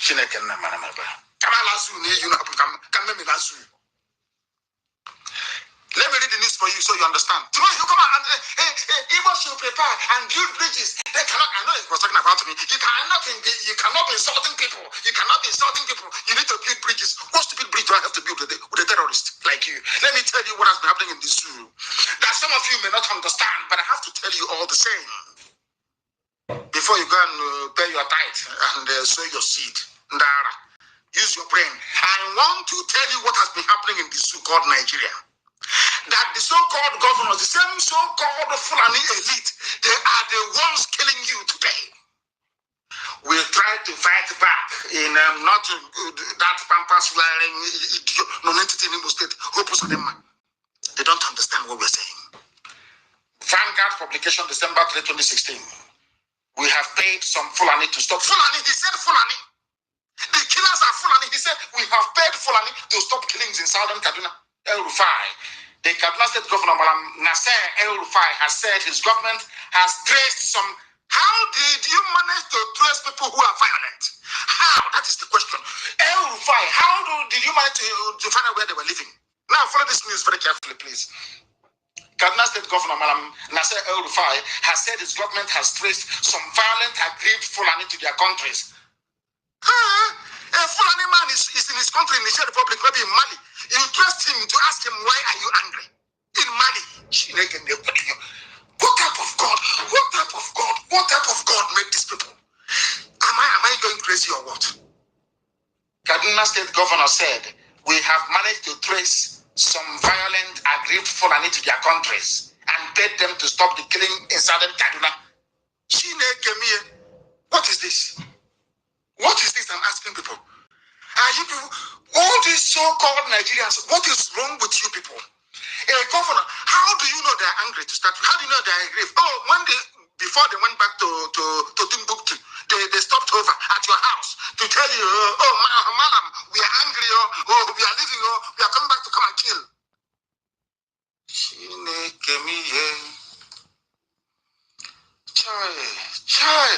Chai, Nigeria. Who did this to you, black people? Who did this to you? Who did this to you? Why did you pay them? We paid them so they can stop the destruction of communities in southern Kaduna. The same place they went and still kidnap people. After paying them money, in fact, they even called them bandits then in December 3, 2016. Now, do you understand? Mrs. Tambuwal, do you understand? Omahi, are you following what I'm saying? Pampas wearer. The Pampas wearing governor, do you not even administrator? Sarikin Fulani, are you following me now, Imo State? You killed your brother Ikonso because of the same people that went to Mali, they went to Niger to go and pay Fulani people money, not to come to Nigeria to kill Nigerians. Hey, I will stop. You know, sometimes there is a way you look into the well so much, you fall in. You suffer from maybe vertigo or whatever, and you fall. I don't want, that is, sometimes when I research this, I'm telling you, I feel like I'm reading a book of fiction. It's not possible. Some of the things are not just possible. You are telling me that the president of the United States of America can go to Canada looking for let me use Ghana. Can I use Ghana? Ghanaian president traveled to what's it called, to Burkina Faso to pay some people in Burkina Faso not to come into Ghana, into Kumasi to kill people. I mean, maybe it's me, or maybe I'm losing my mind, or does it make any sense to anybody? I'm just asking, does it make any sense to anybody? These are the people you call your elite. Somebody, you want to pray for this monkey, this midget, this monkey, then he'll be the president of Nigeria. A man of God. Hey, that was something. They are helping the caliphate to conquer their followers, called Christians. That's what I'm here to do. These are the same people doing profiling. We want to profile those. Fulani, you people must think we are all foolish. You people think that these your so-called Nigerians are so useless. They are so useless. They don't know anything. That's what they think. The same people that went outside to go and pay their fellow Fulani money, give them arms, open the borders for them to come in to kill people. The same people telling you, federal government begins profiling of Nigerians linked to terrorism financing. The same Fulani presidency. The same people people that brought in armed criminals from across the Sahel to come to take over your land from you. They are the ones now telling you that they are to begin profiling of Nigerians linked to terrorism. they are talking about terrorism financing. Understand? It's in Channels TV, the candidate. The federal government has begun profiling towards prosecution well-placed Nigerians suspected of being financiers of terrorism in the country. Now, let me take you back to what I just said a few minutes ago. They are profiling. But El Rufai is not being profiled. El Rufai, we have paid money to Fulani across the Sahel to stop killing people. And a short while earlier, I told you, hey, these people, they don't know who they're playing with. A short while earlier, I told you that the students of Agri School, or whatever it's called, said that the bandits who kidnapped them are foreigners. In other words, putting 1 + 1, giving us 2. El Rufai paid his people to come to kidnap us in our own country, so to speak, according to the skits. According to their words, the same people who are responsible for terrorism are the ones telling us now that they're going to do profiling what you say, sir. Of terror sponsors. Whereas a terror sponsor is there looking at you in the face. El Rufai is a terror sponsor. You're telling me you're profiling terror sponsors. Whereas El Rufai is there looking at you in the face. El Rufai is there looking at you in the face, and he confirmed with his mouth, I sponsor terrorism, because today there's still killings going on in southern Kaduna. Isn't it? Is that not happening? Do you see why black people are poor?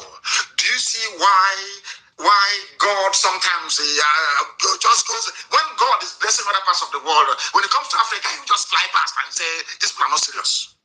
He will continue his journey. Do you understand me now? The same people that paid their fellow, they didn't say we paid Hausa, or we paid Bachama people, or we paid Kanuri people. No, they said that we paid the Fulani to stop killing. Which is Fulani is doing the killings then. And now somebody who's a Fulani is telling me we are profiling Nigerians, sponsoring terrorism, when a Fulani governor of Kaduna State opened his mouth and said, I gave terrorists money. With the attack here now, the food. Now you understand it, don't you? We are well read. We possess an analytical mind. Yes, so we are not. We analyze everything. Everything. But it is you who realize when it's very, very late. Very, very late. When you see the little bed bug, he's like a bed bug. What is it called? What's the bed bug again? Garba. Hey, we his head fly. He's not a bed bug now. That's just blood. It's like a bed bug, as tiny as a rat. He can fit into a pigeon hole of a car. As small as demonic as they come. Very short man. Very connected. That's bed bug is changed. It's called change. He's claiming, we see him talk, hey, Nigeria, let's move the country forward. All progressives must gather. We progressives, the idiot is a terrorist. He's the one paying bandits to come into kill. Exactly. And you're profiling. We want to profile. When this idiot opened his mouth to say, I went to campaign and bring terrorists into the country to come and kill all of you idiotic Nigerians. You want to begin profiling. Why don't you start from El Rufai that brought foreign bandits in the first place? Why don't you go and profile him? It's called change. Bed bug is change. That's how. No other name is called. Bed bug is change. That's what it's called. To drink your blood in the middle of the night like Fulani Janjaweed headsmen, terrorists. Brought Mietiala. Mietiala is a legitimate stakeholder, the 4th largest terror group in the world. Legitimate stakeholder. And all of you that Nigeria, let's go for our country. Archbishop of Ecumenical Council. Stupid, idiotic titles that has no meaning whatsoever. Stupid, idiotic titles. That's no meaning. They are those doing profiling are the same people that integrated Fulani Muslims into the army. You're doing profiling. You didn't do profiling when you said Fulani terrorists have repented. They are in the army. They are in the police. You're doing profiling.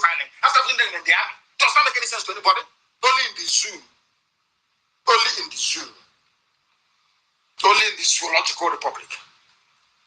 The same people, the same Fulani people that brought in their terrorists into the army, sent some of them to Olo, the same people that have a terrorist as a serving minister, who is privy to every intelligence secret in the zoo. These fools are still asking or wondering about the identity of the people leading key intelligence secrets, like even their troop movement, to the savages from the foothills of the Jalon, to their own fellow in-house bred terrorists. They are profiling Nigerians to confuse all of you idiots. And Yoruba media will buy this rubbish, hook, line, and sinker, as if they are fools, as if they are not educated, as if they don't have any brain. It's something with their useless pastors, idiotic pastors, claiming they are serving Christ, but they're watching as things are going wrong. They did not hear about Martin Luther King. They claim they are pastors. They do not know about Dr. Martin Luther King that fought for the freedom you have for blacks in America today. They did not hear about Desmond Tutu from the pulpit preaching the word of God and challenging evil. This idiot telling me about one night. Such a good in our call. Talk about all of you idiots claiming, praying for one Nigeria. You people are fools. You people are fools. I'm telling you, you are fools. All of you are fools. You are wondering those who should be profiled. When the Minister of Terrorism, Pantami, is there during cabinet meeting, you are discussing troops movement. You are discussing who to deploy to where. They will go and tell Boko Haram they wait for you on the road, they will kill you. You are telling me about profiling. You cannot profile Pantami, who is there. You cannot profile El Rufai, who is there. You are doing profiling. And the student is there like a church rat under the cabinet, cannot say a word. Still can say, let's pray for the country. What is this all of you want to say from the Ara? A country that of 200 million people, they claim you cannot remove one single Fulani terrorist from office. Not one. And you're telling me that you people are civilized. Our country, let us conscientize. Let us come together. God punish all of you in the Ara. God punish all of you, useless people. How can we now distinguish between a genuine army and a genuine police officer? Some of you say, oh, unknown gunmen. How do you know that those unknown gunmen are killing and not terrorists? How do you know that? This is a country that brought in terrorism into the army, brought terrorism into the police. All of you are there just watching and moping, doing nothing. And terrorists are in the army, killing innocent people.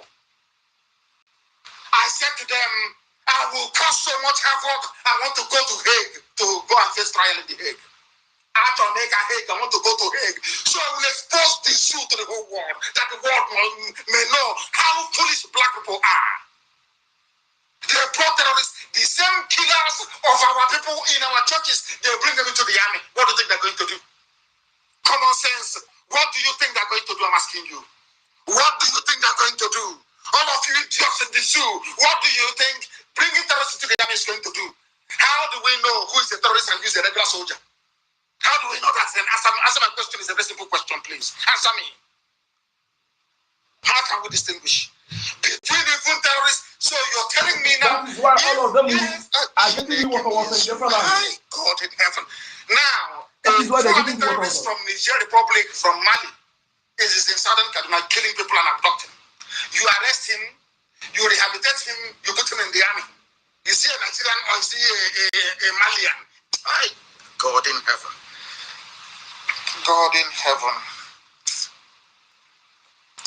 Please give your people some sense. Give your people some sense. Oh, Heavenly Father, God Almighty in heaven, give us some sense. In this country, black people are foolish. I'm telling you, black people are useless. You are telling me that a killer brought in by El Rufai can be killing people in southern Kaduna. They arrest him, or they catch him, or he decides to repent. Now he's in the army and he's in our law killing people. Oh, that is why BBF is getting them down. Getting all of them down. But I support unknown gunmen. I don't know who they are, but I pray for them and I support them.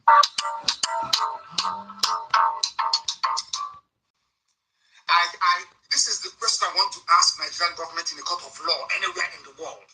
How do you know that those that deploy in our law are not terrorists? How do you know that in uniform? How do you know? Since they incorporate terrorists into the army, terrorists into the police, how do you know? Nobody can answer me. Oh my God in heaven. Nobody right now. In fact, I'm telling all of you, we must see every police officer and every army personnel deployed to Biafra land as our enemy. Confirm. Every policeman, confirm. Otu accord. No two ways about it. Because how do we know which one is a terrorist recruited by? They are now killing our women, raping our women, killing our youth. They are in Ebubagu. From Niger. How do we know? Because once you catch them, you integrate them into the army.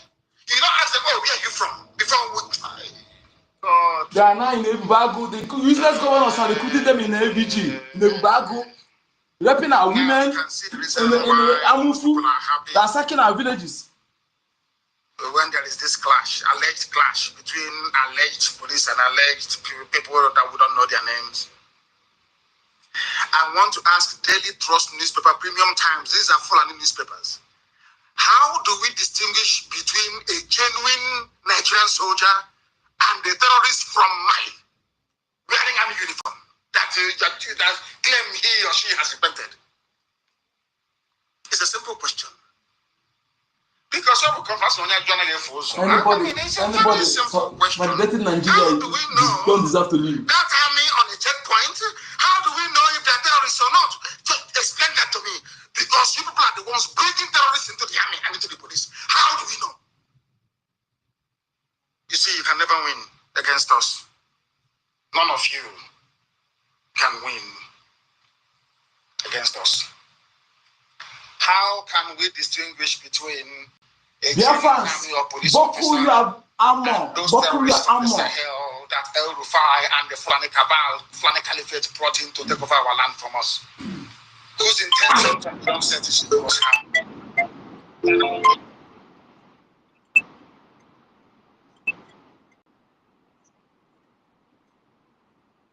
Nobody at the defense headquarters of Nigeria, the National Assembly, no governor, no sophisticated moron, no efulefu can tell us who is a genuine soldier and who is a Fulani terrorist turned into a soldier. Nobody can tell us. Nobody can tell us. This is the mess. This the world must come to terms with, because we do not know who is a terrorist in the army or police uniform. Therefore, all of them are terrorists to us. All of them are terrorists. These Fulani government are the ones that brought terrorism into the army. They integrated terrorists into the army.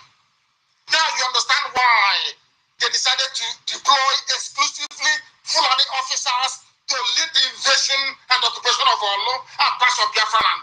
Let me ask the Sergeant Fulani, the Supreme Court Administrator of Imo State, and the Judge Obi also, and the cocaine snorting Mrs. Tambuwal of River State. How are you sure these Fulani soldiers you are requesting to come and protect you does not contain the same Fulani terrorists that stepped out from the Sahel to kill you in the first place? You people are beyond stupid. You people are beyond idiocy. I'm telling you the truth.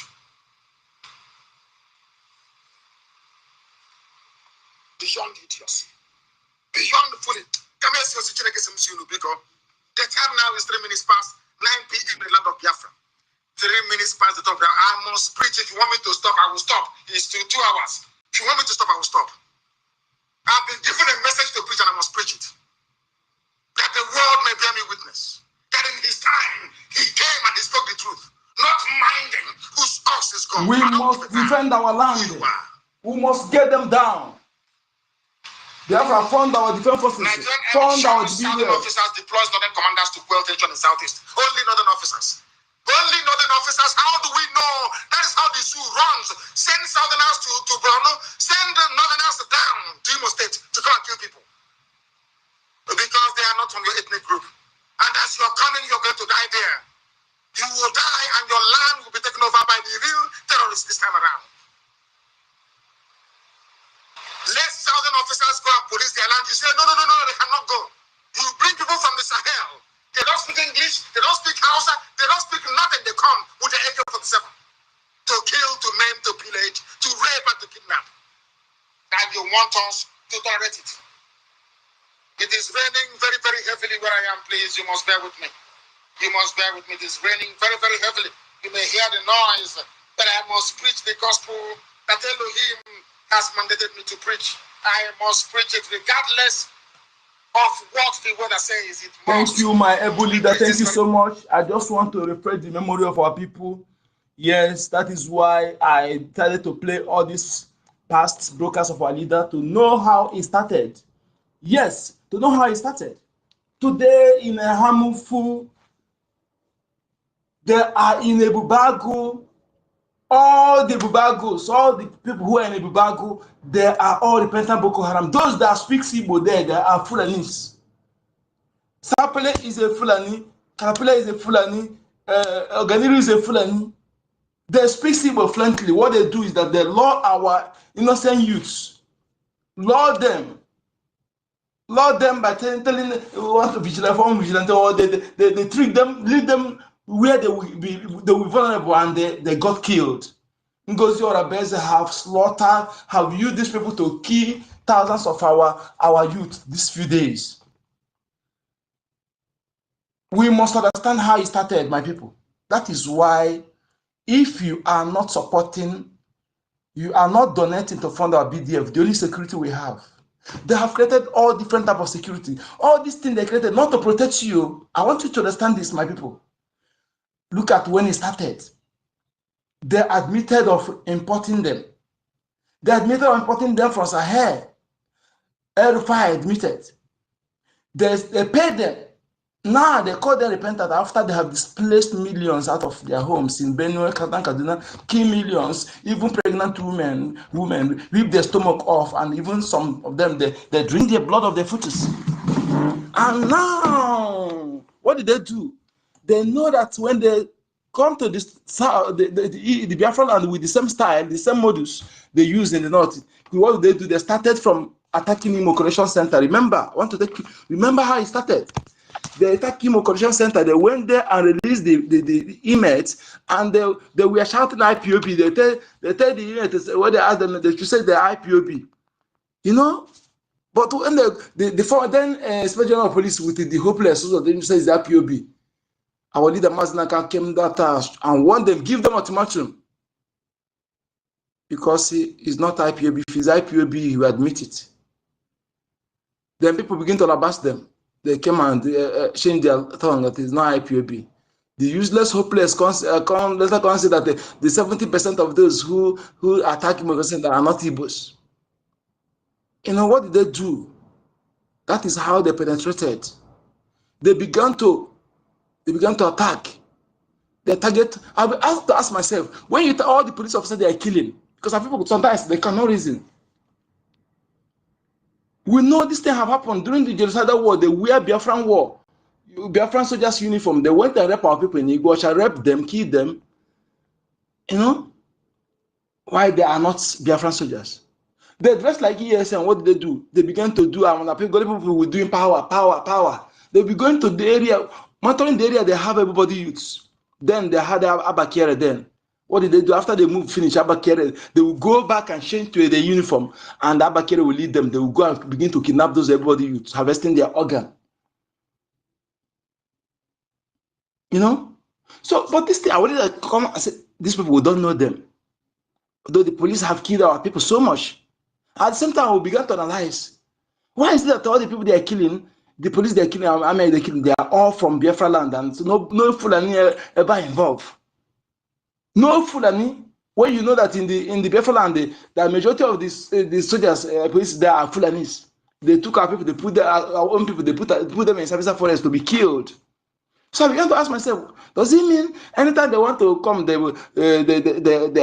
they informing the Fulani that no Fulani ever be involved? All the people they are killing. I said, no, this thing can't be because people, those people that are dressing like ESN, they speak Sibo. They kidnap the Methodist chief. If you told the Methodist church then to bring 100 million to donate to our ESN then, There's no saying even 50 million, even 10 million. But they cough out 100 million to give to terrorists. To, in fact, to boost their armory, their watches, their kidnapping. You know, they asked the interview Gumi. I think we have to look at that interview.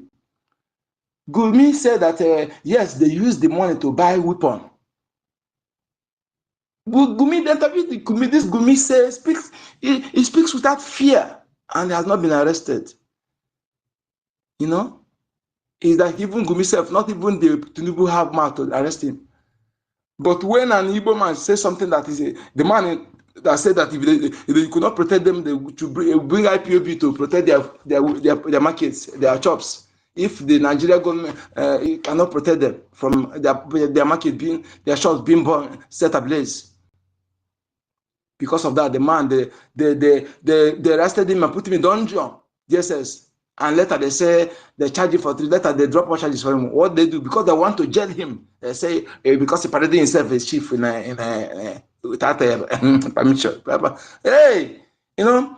So this is why when you call yourself an Igbo man, a Biafran man, and you're subscribing to Nigeria, I see you as a moron. When I'm talking to you, I'm talking to you the way our leader talks. That is why we're talking to you, because you're nothing. When you validate Nigeria. You see how they'll take them, they'll just take them. They began to kill. When you see them, one day, I saw there's something I saw in a roundabout. The video is still in my Facebook, and if I cite the video, I'll get it. They dress like all these our native doctors. They put palm fronts in their mouth. Because they are trying to make the people to believe that our people, that is the game they're playing today for long, but our people are not getting it. And when I'm saying trying people to understand that all these people you see that come to social media to attack our lobbies, to instigate division, they are not our people. Disregard their spoken language or the nomenclature they're hiding behind. It's not a yardstick. So they began to dress like ES and then continue doing. So when I see that video, the roundabout, they were attacking one police station, setting there was too much smoke there. Then the police carried their tank, they route to that roundabout, they park. What did they do? When that magazine, 30 bullets inside, when you release it once, you have a unique sound than when you are releasing this one. So they released the whole bullet, it didn't get sound, and they wait a moment. The same sound responded from the one in those police station. That was the communication. So they found out that it's their own, it's their people. So what they do, they turn the tank and go back. But if you don't observe, you cannot understand the game. Because when you are in this Biafra liberation, it will prove your ability to reason. You began to know, you began to analyze things yourself. Don't need to. Our Prime Minister, our leader, ANNANG, have made brokers. Our Prime Minister have made many expositions, and they have actually impacted it in us. The ability to analyze, compare and contrast, to separate the chaff from the wheat, to that thing that people see, they don't see truth. You will analyze it and bring something that will shock people. Our Prime Minister did it so well that time. That make me to call him, I began to call him one of the best, world best expositor and analyst, because he's not a journalist, but he does it better.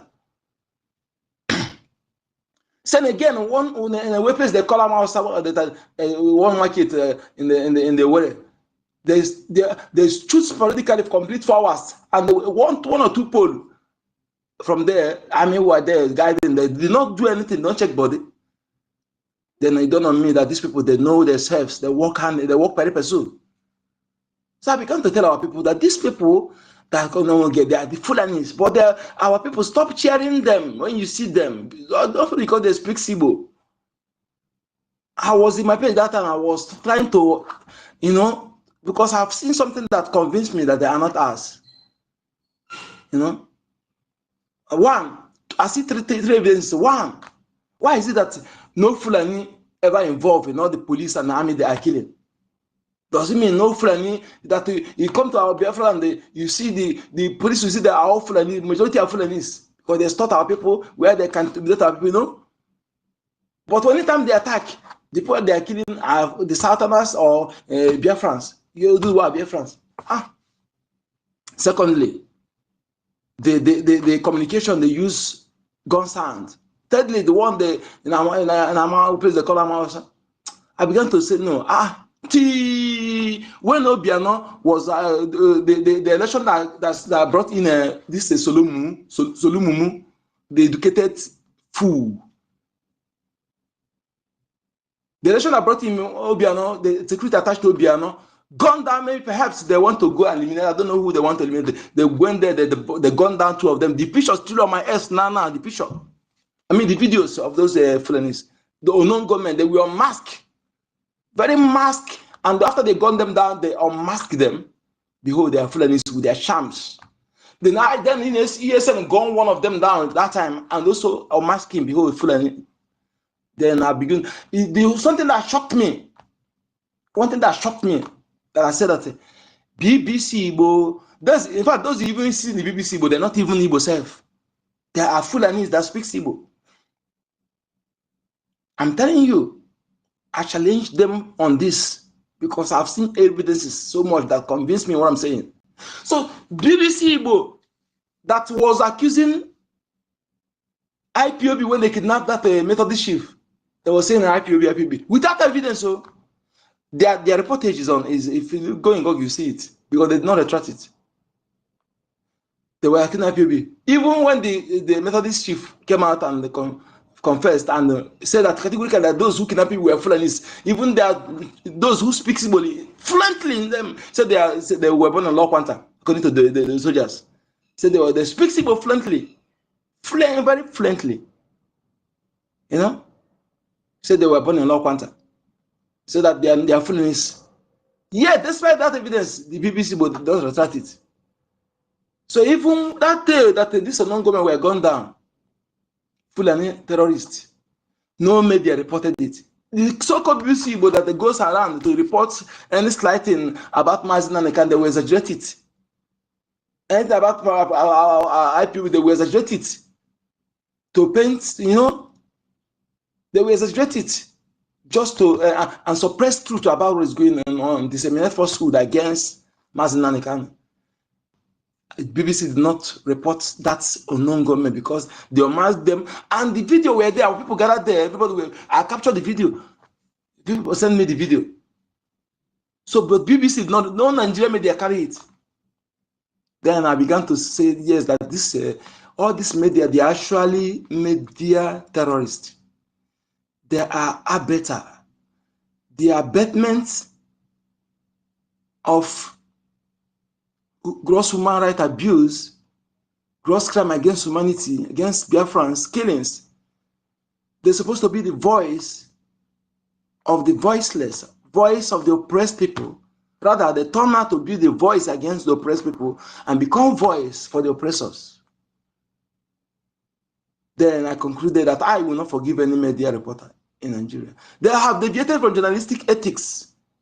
No journalistic ethics at all applied. He called them, hello, Nigeria, any of Nigeria military or Nigeria army spokesperson or Musa, like, or any politician.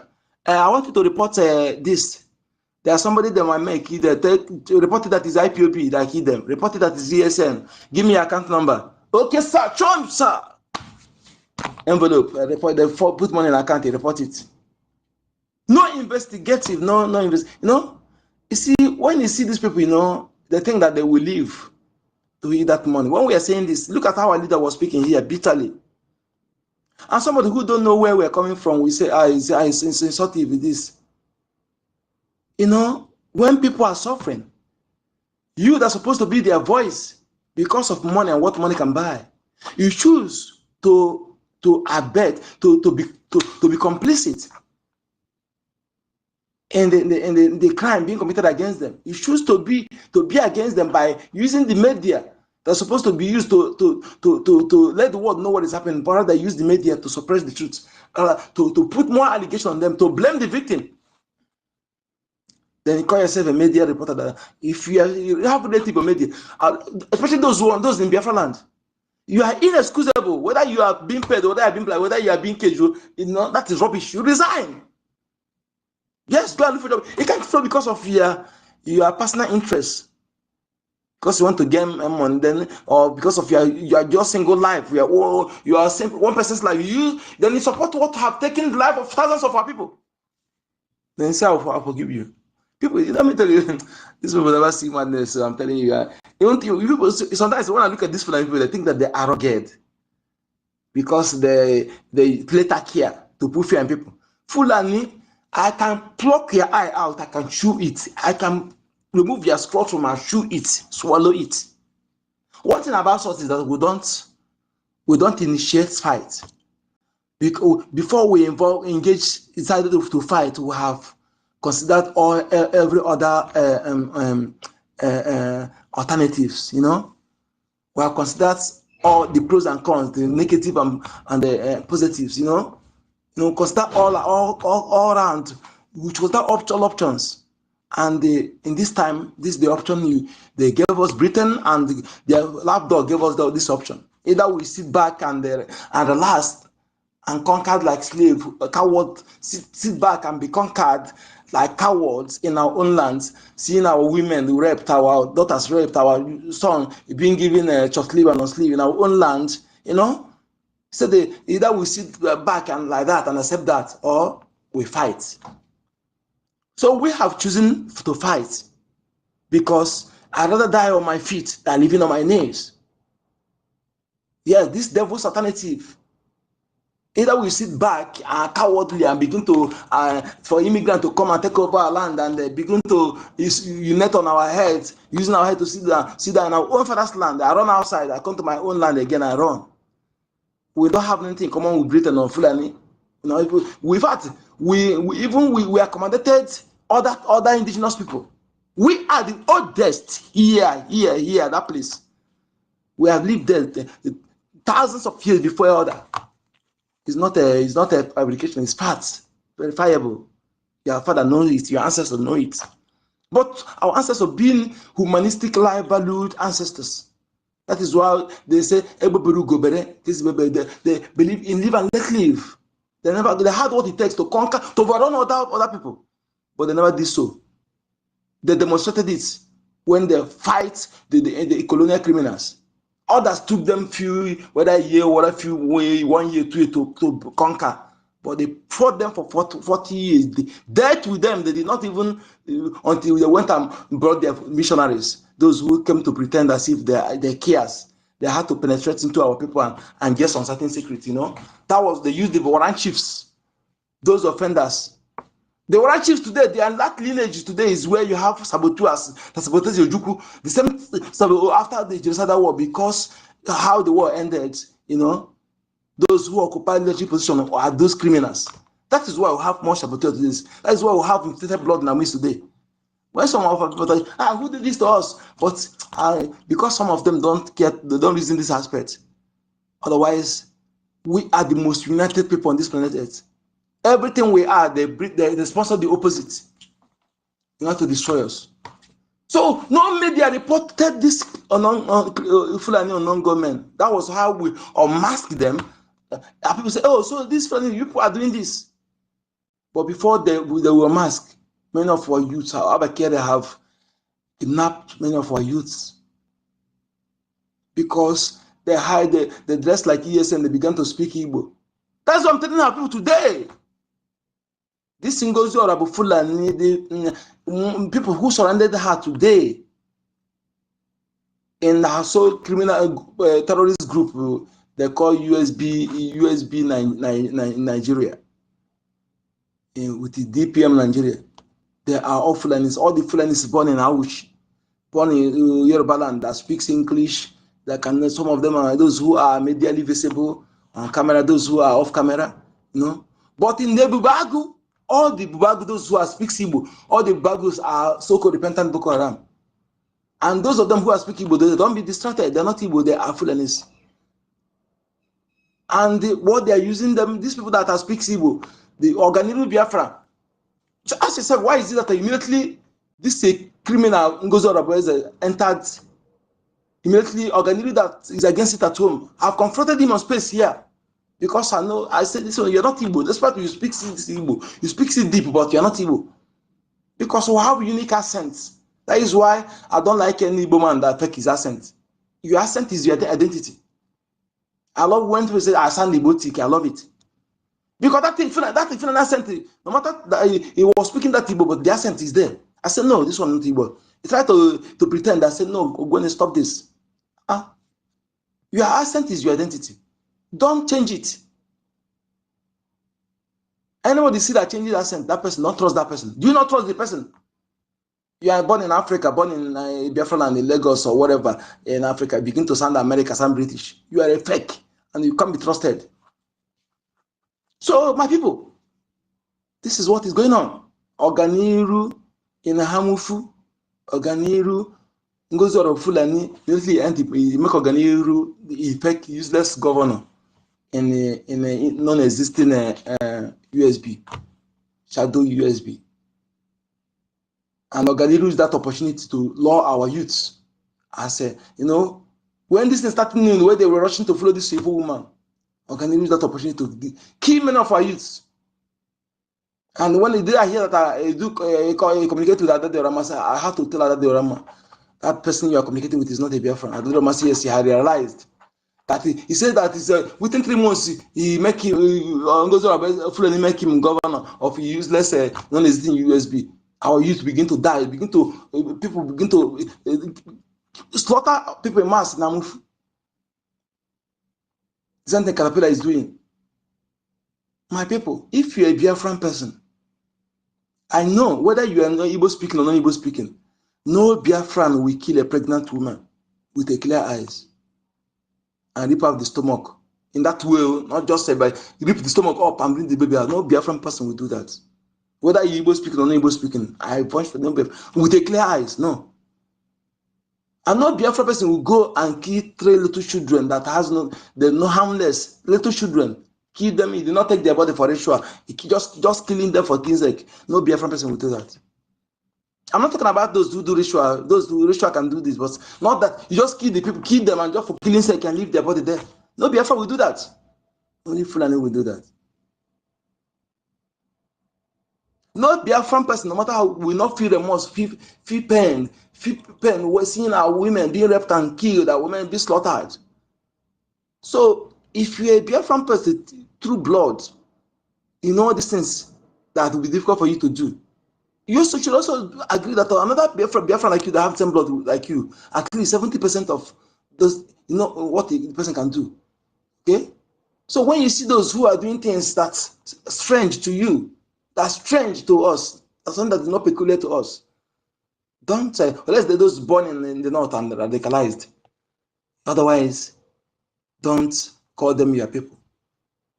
Since I found out this, I don't want to see them, anybody insulting our lobbies. No Biafran is doing that. Those insulting our lobbies are those people.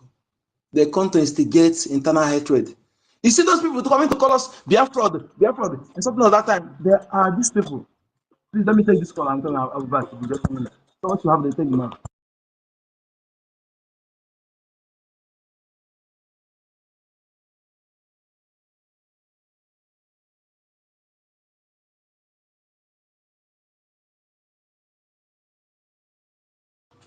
Sorry, please. This call has disturbed me so much. That is why I had to pick it. I'll be putting it off for more than 5 times, so I have to pick it. Because I told some of my friends, when you call me, I put your call busy. Send me a voice message, and some of them don't take it because some of them don't care what is going on. Some of us who don't sleep have to update message to update our people, because whenever I do what I'm supposed to do, if the person refuses to take it and eventually something happens, my conscience don't fight me. But when I'm in position to notify somebody something and I fail to do it, if something happens, that my conscience will be fighting me so much. That's why I make sure that those who are in my contact, I have update them. Those I have to call, I call them, tell them CCCO, CCCO, PCCO per hand. If I do that, I'll be forfeit. I'll feel relaxed. So my people, so it is.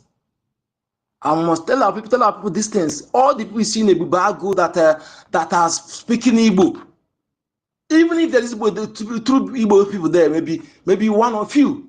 If there are 100, maybe 5 among them there. and there must be criminals or those condemned criminals, you know, because this time around they bring them out, promise them to use them because they no longer have men.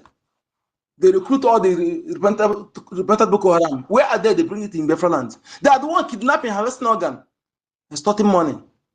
They go to soft targets. So what they want to do, they want to systematically reduce our men. So that when they jump into us at once, maybe we will not be able to have enough men to match them. But you know they can even do it now. We are going to match them down. So they want to systematically reduce our men. They're using all these criminals. People in Enugu, in Aludo, is it Aludo? Try to find out that guy who is who goes or a full animal administrator. He's called Biafra. That is how it goes. I know you may not, his identity may not be known, but if you know him, if you know the person, try to, if you can expose him, expose him. So that guy need to go down. Ongalilu need to go down. Sapling need to go down. Caterpillar need to go down. These people can't come to our land. You know why? Why I'm saying this is this. I'm speaking to myself. The only thing that will make me forfeit, here I am. I know that some of them are here listening to me. Is making sure that all of you that have hand in killing innocent Biafrans. Because last time I checked, we have nothing in common. We're not dragging, there's nothing we share in common with you as if we are dragging it. It's us. You are the one who leave your land to come to our land. For you to therefore have the effrontery, to have the temerity to do that, you are creating a dark future for your children because your children will suffer what you're doing. Unless all of us die. Otherwise, if not, we're going to march you down. I'm telling you, we're going to march you down. You will pay. You will pay. Go and hire everybody, bring everything, and go and buy machinery. We're going to tell you that we are the owners of the land and we are warriors, but we don't initiate fights. Enough of this. In my own land, we're going to march you down. You will see something. Just 1 minute, please.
Sorry, Biafran.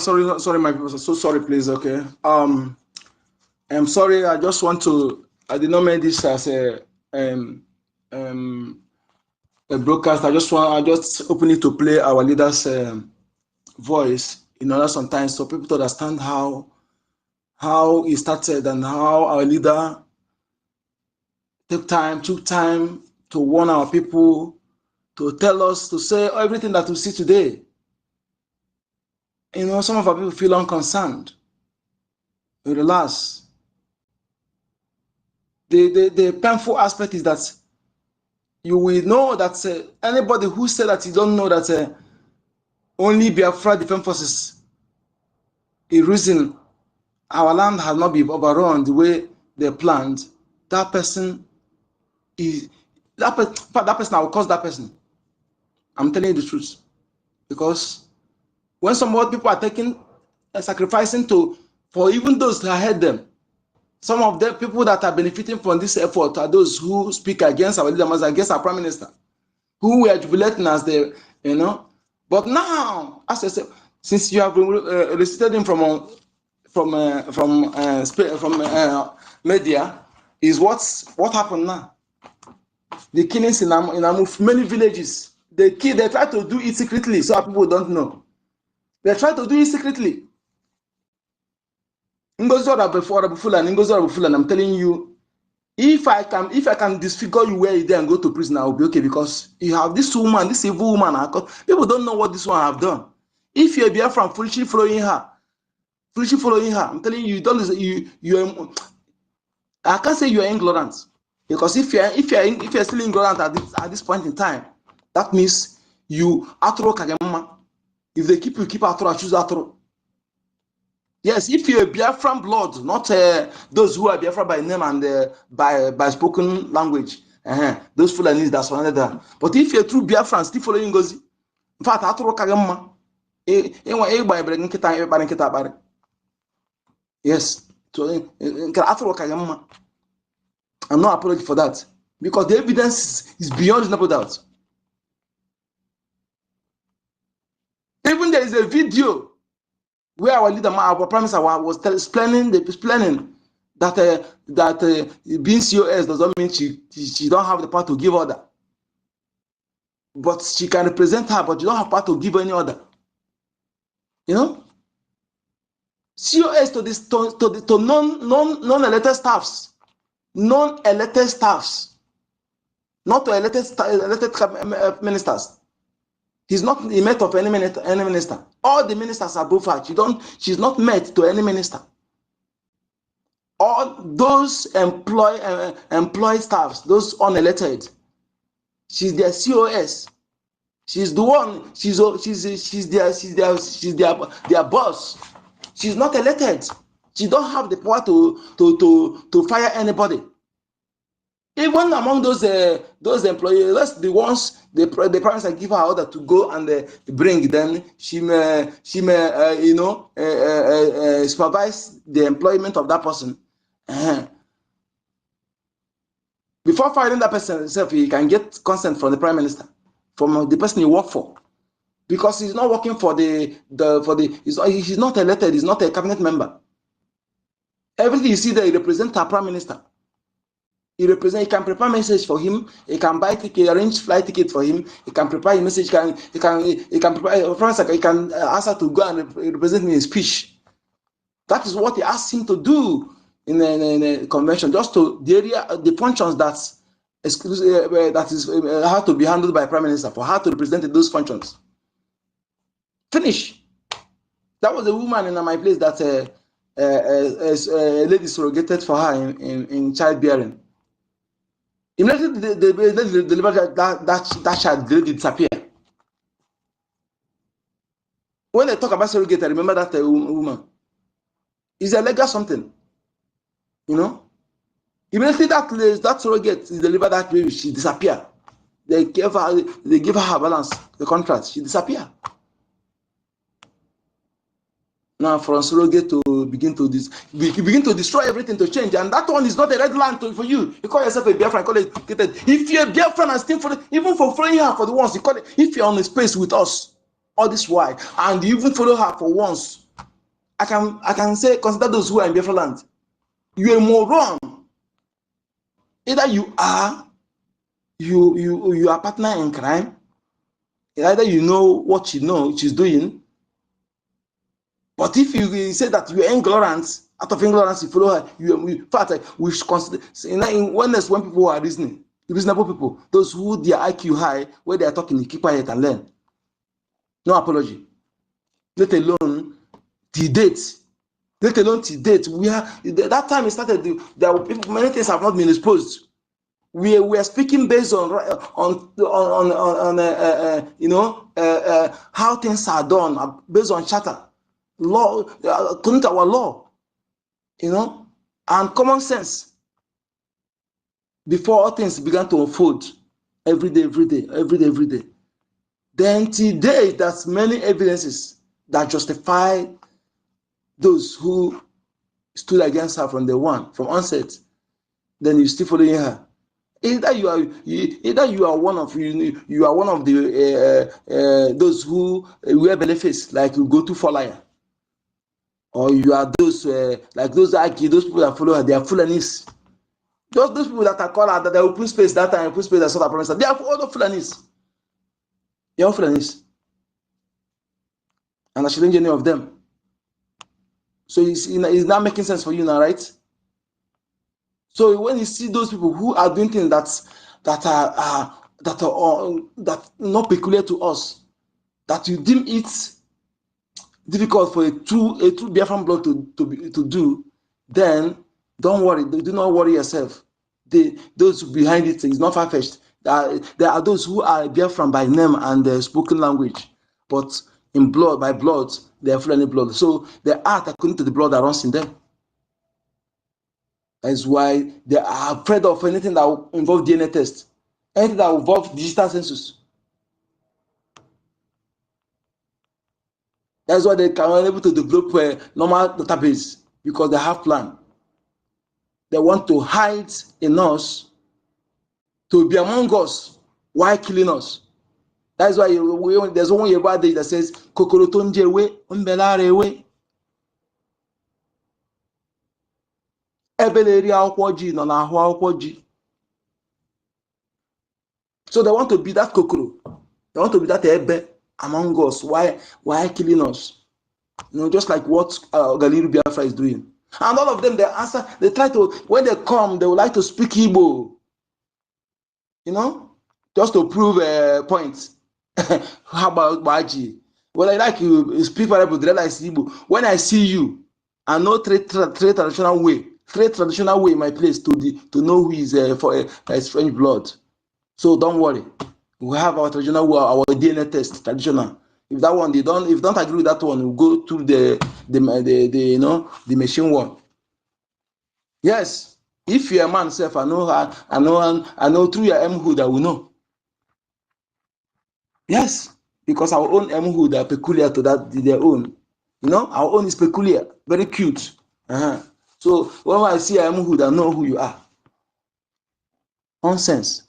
So Biafrans, listen, the task resting on our shoulder is making sure that we fund our defense forces.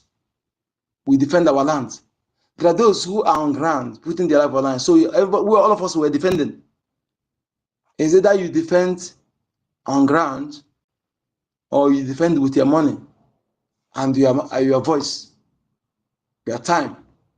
I am defending with my money, my voice, my time, and yet can't compare myself to those who are on ground. They are taking the highest, So we need to respect them. That is why I can insult me, I can swallow it. But an insult to that our defense forces, to me, it has a very, very, very punishable offense with heavy punishment. And the dates I give will go to 4 layers for some days to him to apologize to our defense forces and apologize to I don't know. Yes. Otherwise, then I will come on, I will lay curse on him. Yes, because even if he said that he has crossed the boundary, elder who crossed his boundary, okay, no legal molo buribo can arroala. in my place who don't respect useless elder, evil elder.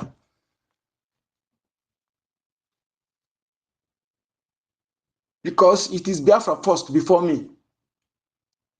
Yes, Biafra first before me. I'm supposed to attend to Biafra first before I attend to myself.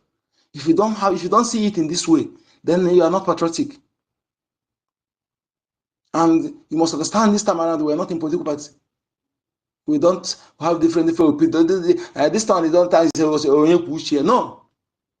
We have one command, and our destination is rigid. Our train, this train, Biafra government in exile, that is platform where you stand, no other place, legitimate, recognized. You will stand to seek for recognition of USB. Seek for there you stand to liberate USB. Also, you also stand there to in that break to carry on the transitional government. The transitional government period of depends how the recognition, how long the liberation, the eviction of this terrorist out of our land, how long it lasts, and also the recognition. Then, after transitional government, they will have constitutional conference. That constitution that is not in use. Then, before it will not, because they must have constitutional conference, so everybody will review it. If there's an area to be amended, it will be amended. Then, after that, by so doing, that transitional government during that period, structures, governmental structures will be put in place, political party will be ready. Then after that, there will be election, first ever election. And after that, then you know that you have already, now you call yourself the independent United States of Biafra, sovereign state. Then you become sovereign state. By then, BRGIE will be dissolved. And respected, and that charter will also be removed, but respected, keep it. It will be a treasure. Can't throw it away because that BRGIE and that charter gave birth to other things. It's not something that just come out. A useless man got infested who call pian, jihadist, idiotic, useless non-entity come from somewhere and say it is all BRGIE. Just like that. Not even that she had the power, the constitution, the law did not give her the power to do so. And even they have the power lawfully, that one should have been different thing. But no, to not tell you the level of crime this moron committed, and she still will go unpunished. No, she won't go unpunished. She will go unpunished. With innocent lives, she has wasted. And all of you who is abetting, let me tell you something. A Fulani like her who is abetting her can even go scot-free than you, a Biafran. That's what you don't understand. Okay? If you know you're true Biafran, don't see that that person that are doing it, you don't know the blood, I don't see, you don't know the person very well. Because there's something the person will do, you go free. You that is connected to that foundation, you may not, the land may not, in fact, even the law will not forgive you. Even the land itself, the God of law will not forgive you. There's one thing again you need to understand. The 5 million children and pregnant women, and subsequent genocide. After the genocidal war, there have been subsequent genocide, several genocide, several massacre. To date, at least it won't be an exaggeration to say that more than 15 million Biafran has been, like, innocent blood have been shed because of this, just to keep this useless Nigeria, to keep what you did not created, to keep what you did not created. When the Fulanis and Britain are trying to keep it one, I cannot blame, because they are the criminals, they are beneficiaries, they are the invaders. But you that are an indigenous person, that they use it to jettison the history of your ancestors. You are not just Biafrans. Before the coming of Zul, Hududuwa, you have your own history, you have your own name. They not have their own, we have our own. So immediately, if we had agreed together that by yourself to change that name, it would be a different thing. But a criminal with a hookupian girlfriend in a hotel room, just look upon the beautiful names on this planet they did not see. They start to call you nigger. Having known that nigger is black, dark, bad luck, nigger, area. They try to control it until they arrive in Nigeria. But wait, let me tell you something. When you go to this Portuguese, that speak Portuguese and Spanish, when they call it for you, they'll call it properly Nigeria. If they mention it, that Nigeria, they'll call it properly. China call it Nigeria. And when they call it, if they look themselves, they go to laugh. Why do you think they're laughing? If you taught me, go and meet a Chinese person, tell him to pronounce what Nigeria means in Chinese. Yes, if they're true, they will look themselves, they first of all laugh before they answer you. Because it means negative something, they will get through something. When you tell them that you are from Nigeria, oh, Nigeria, they will smile. They will laugh to themselves because they know is an insulting, it means something insultive, something that will get something negative to them. If you just go and, if you know any Chinese person around you, go and ask him, what do you know about Nigeria? What Nigeria mean in their language?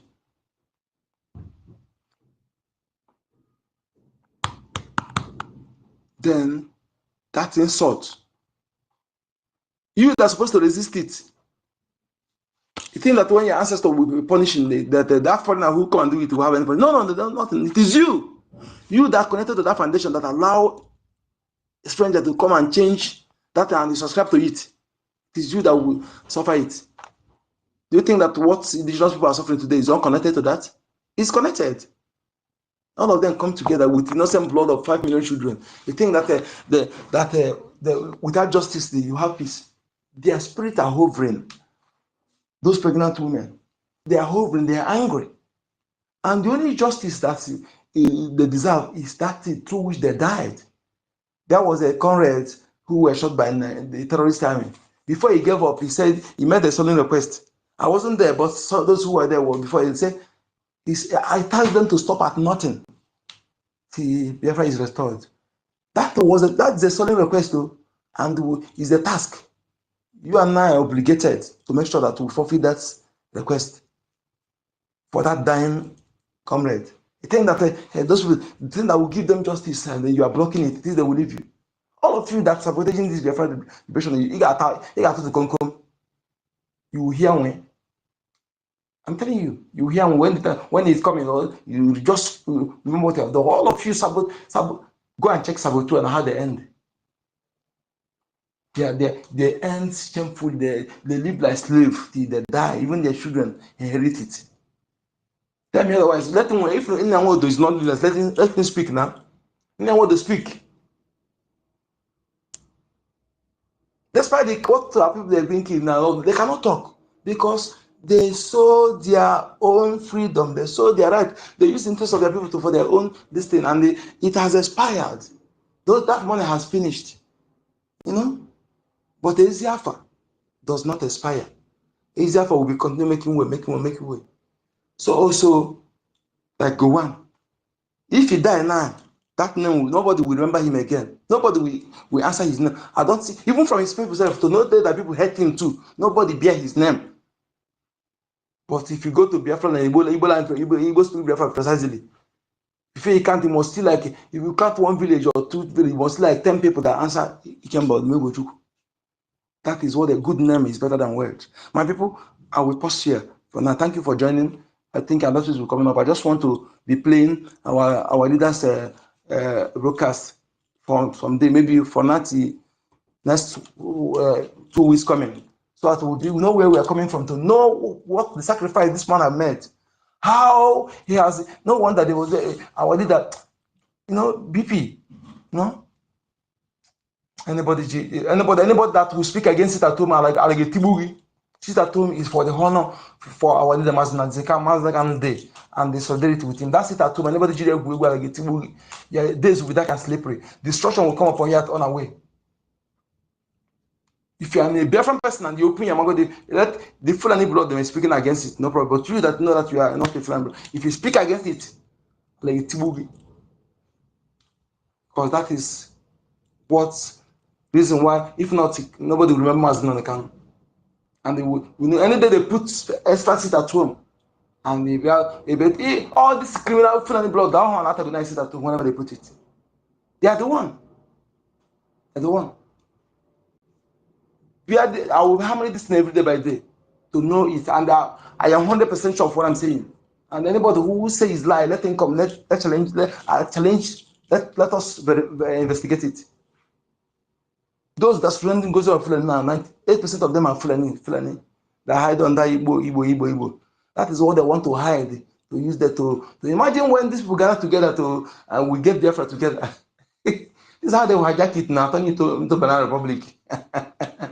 And those people we are running for, they will be the one controlling the government of Biafra.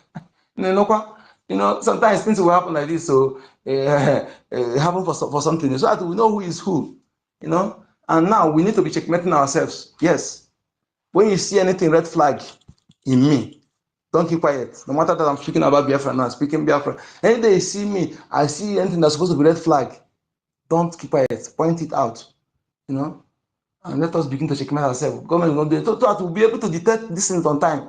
And when we see any red flag, you must keep hammering it until the action is taken. Don't keep quiet. That you speak, they do not take action. Keep hammering it. Yes, to show the seriousness in you, to know, because you know what we have gone through. We don't want this thing to occur again. This one, we're not fully out of it. The damage it has caused ourselves with life lost, we cannot. But those behind it, they will suffer. Organiru Biafra, Caterpillar, the land of Biafra will soak your blood. NGOZI Fulani, you got to come. Your days will be dark and slippery. Destruction will come upon you at all way. Sorrow will be your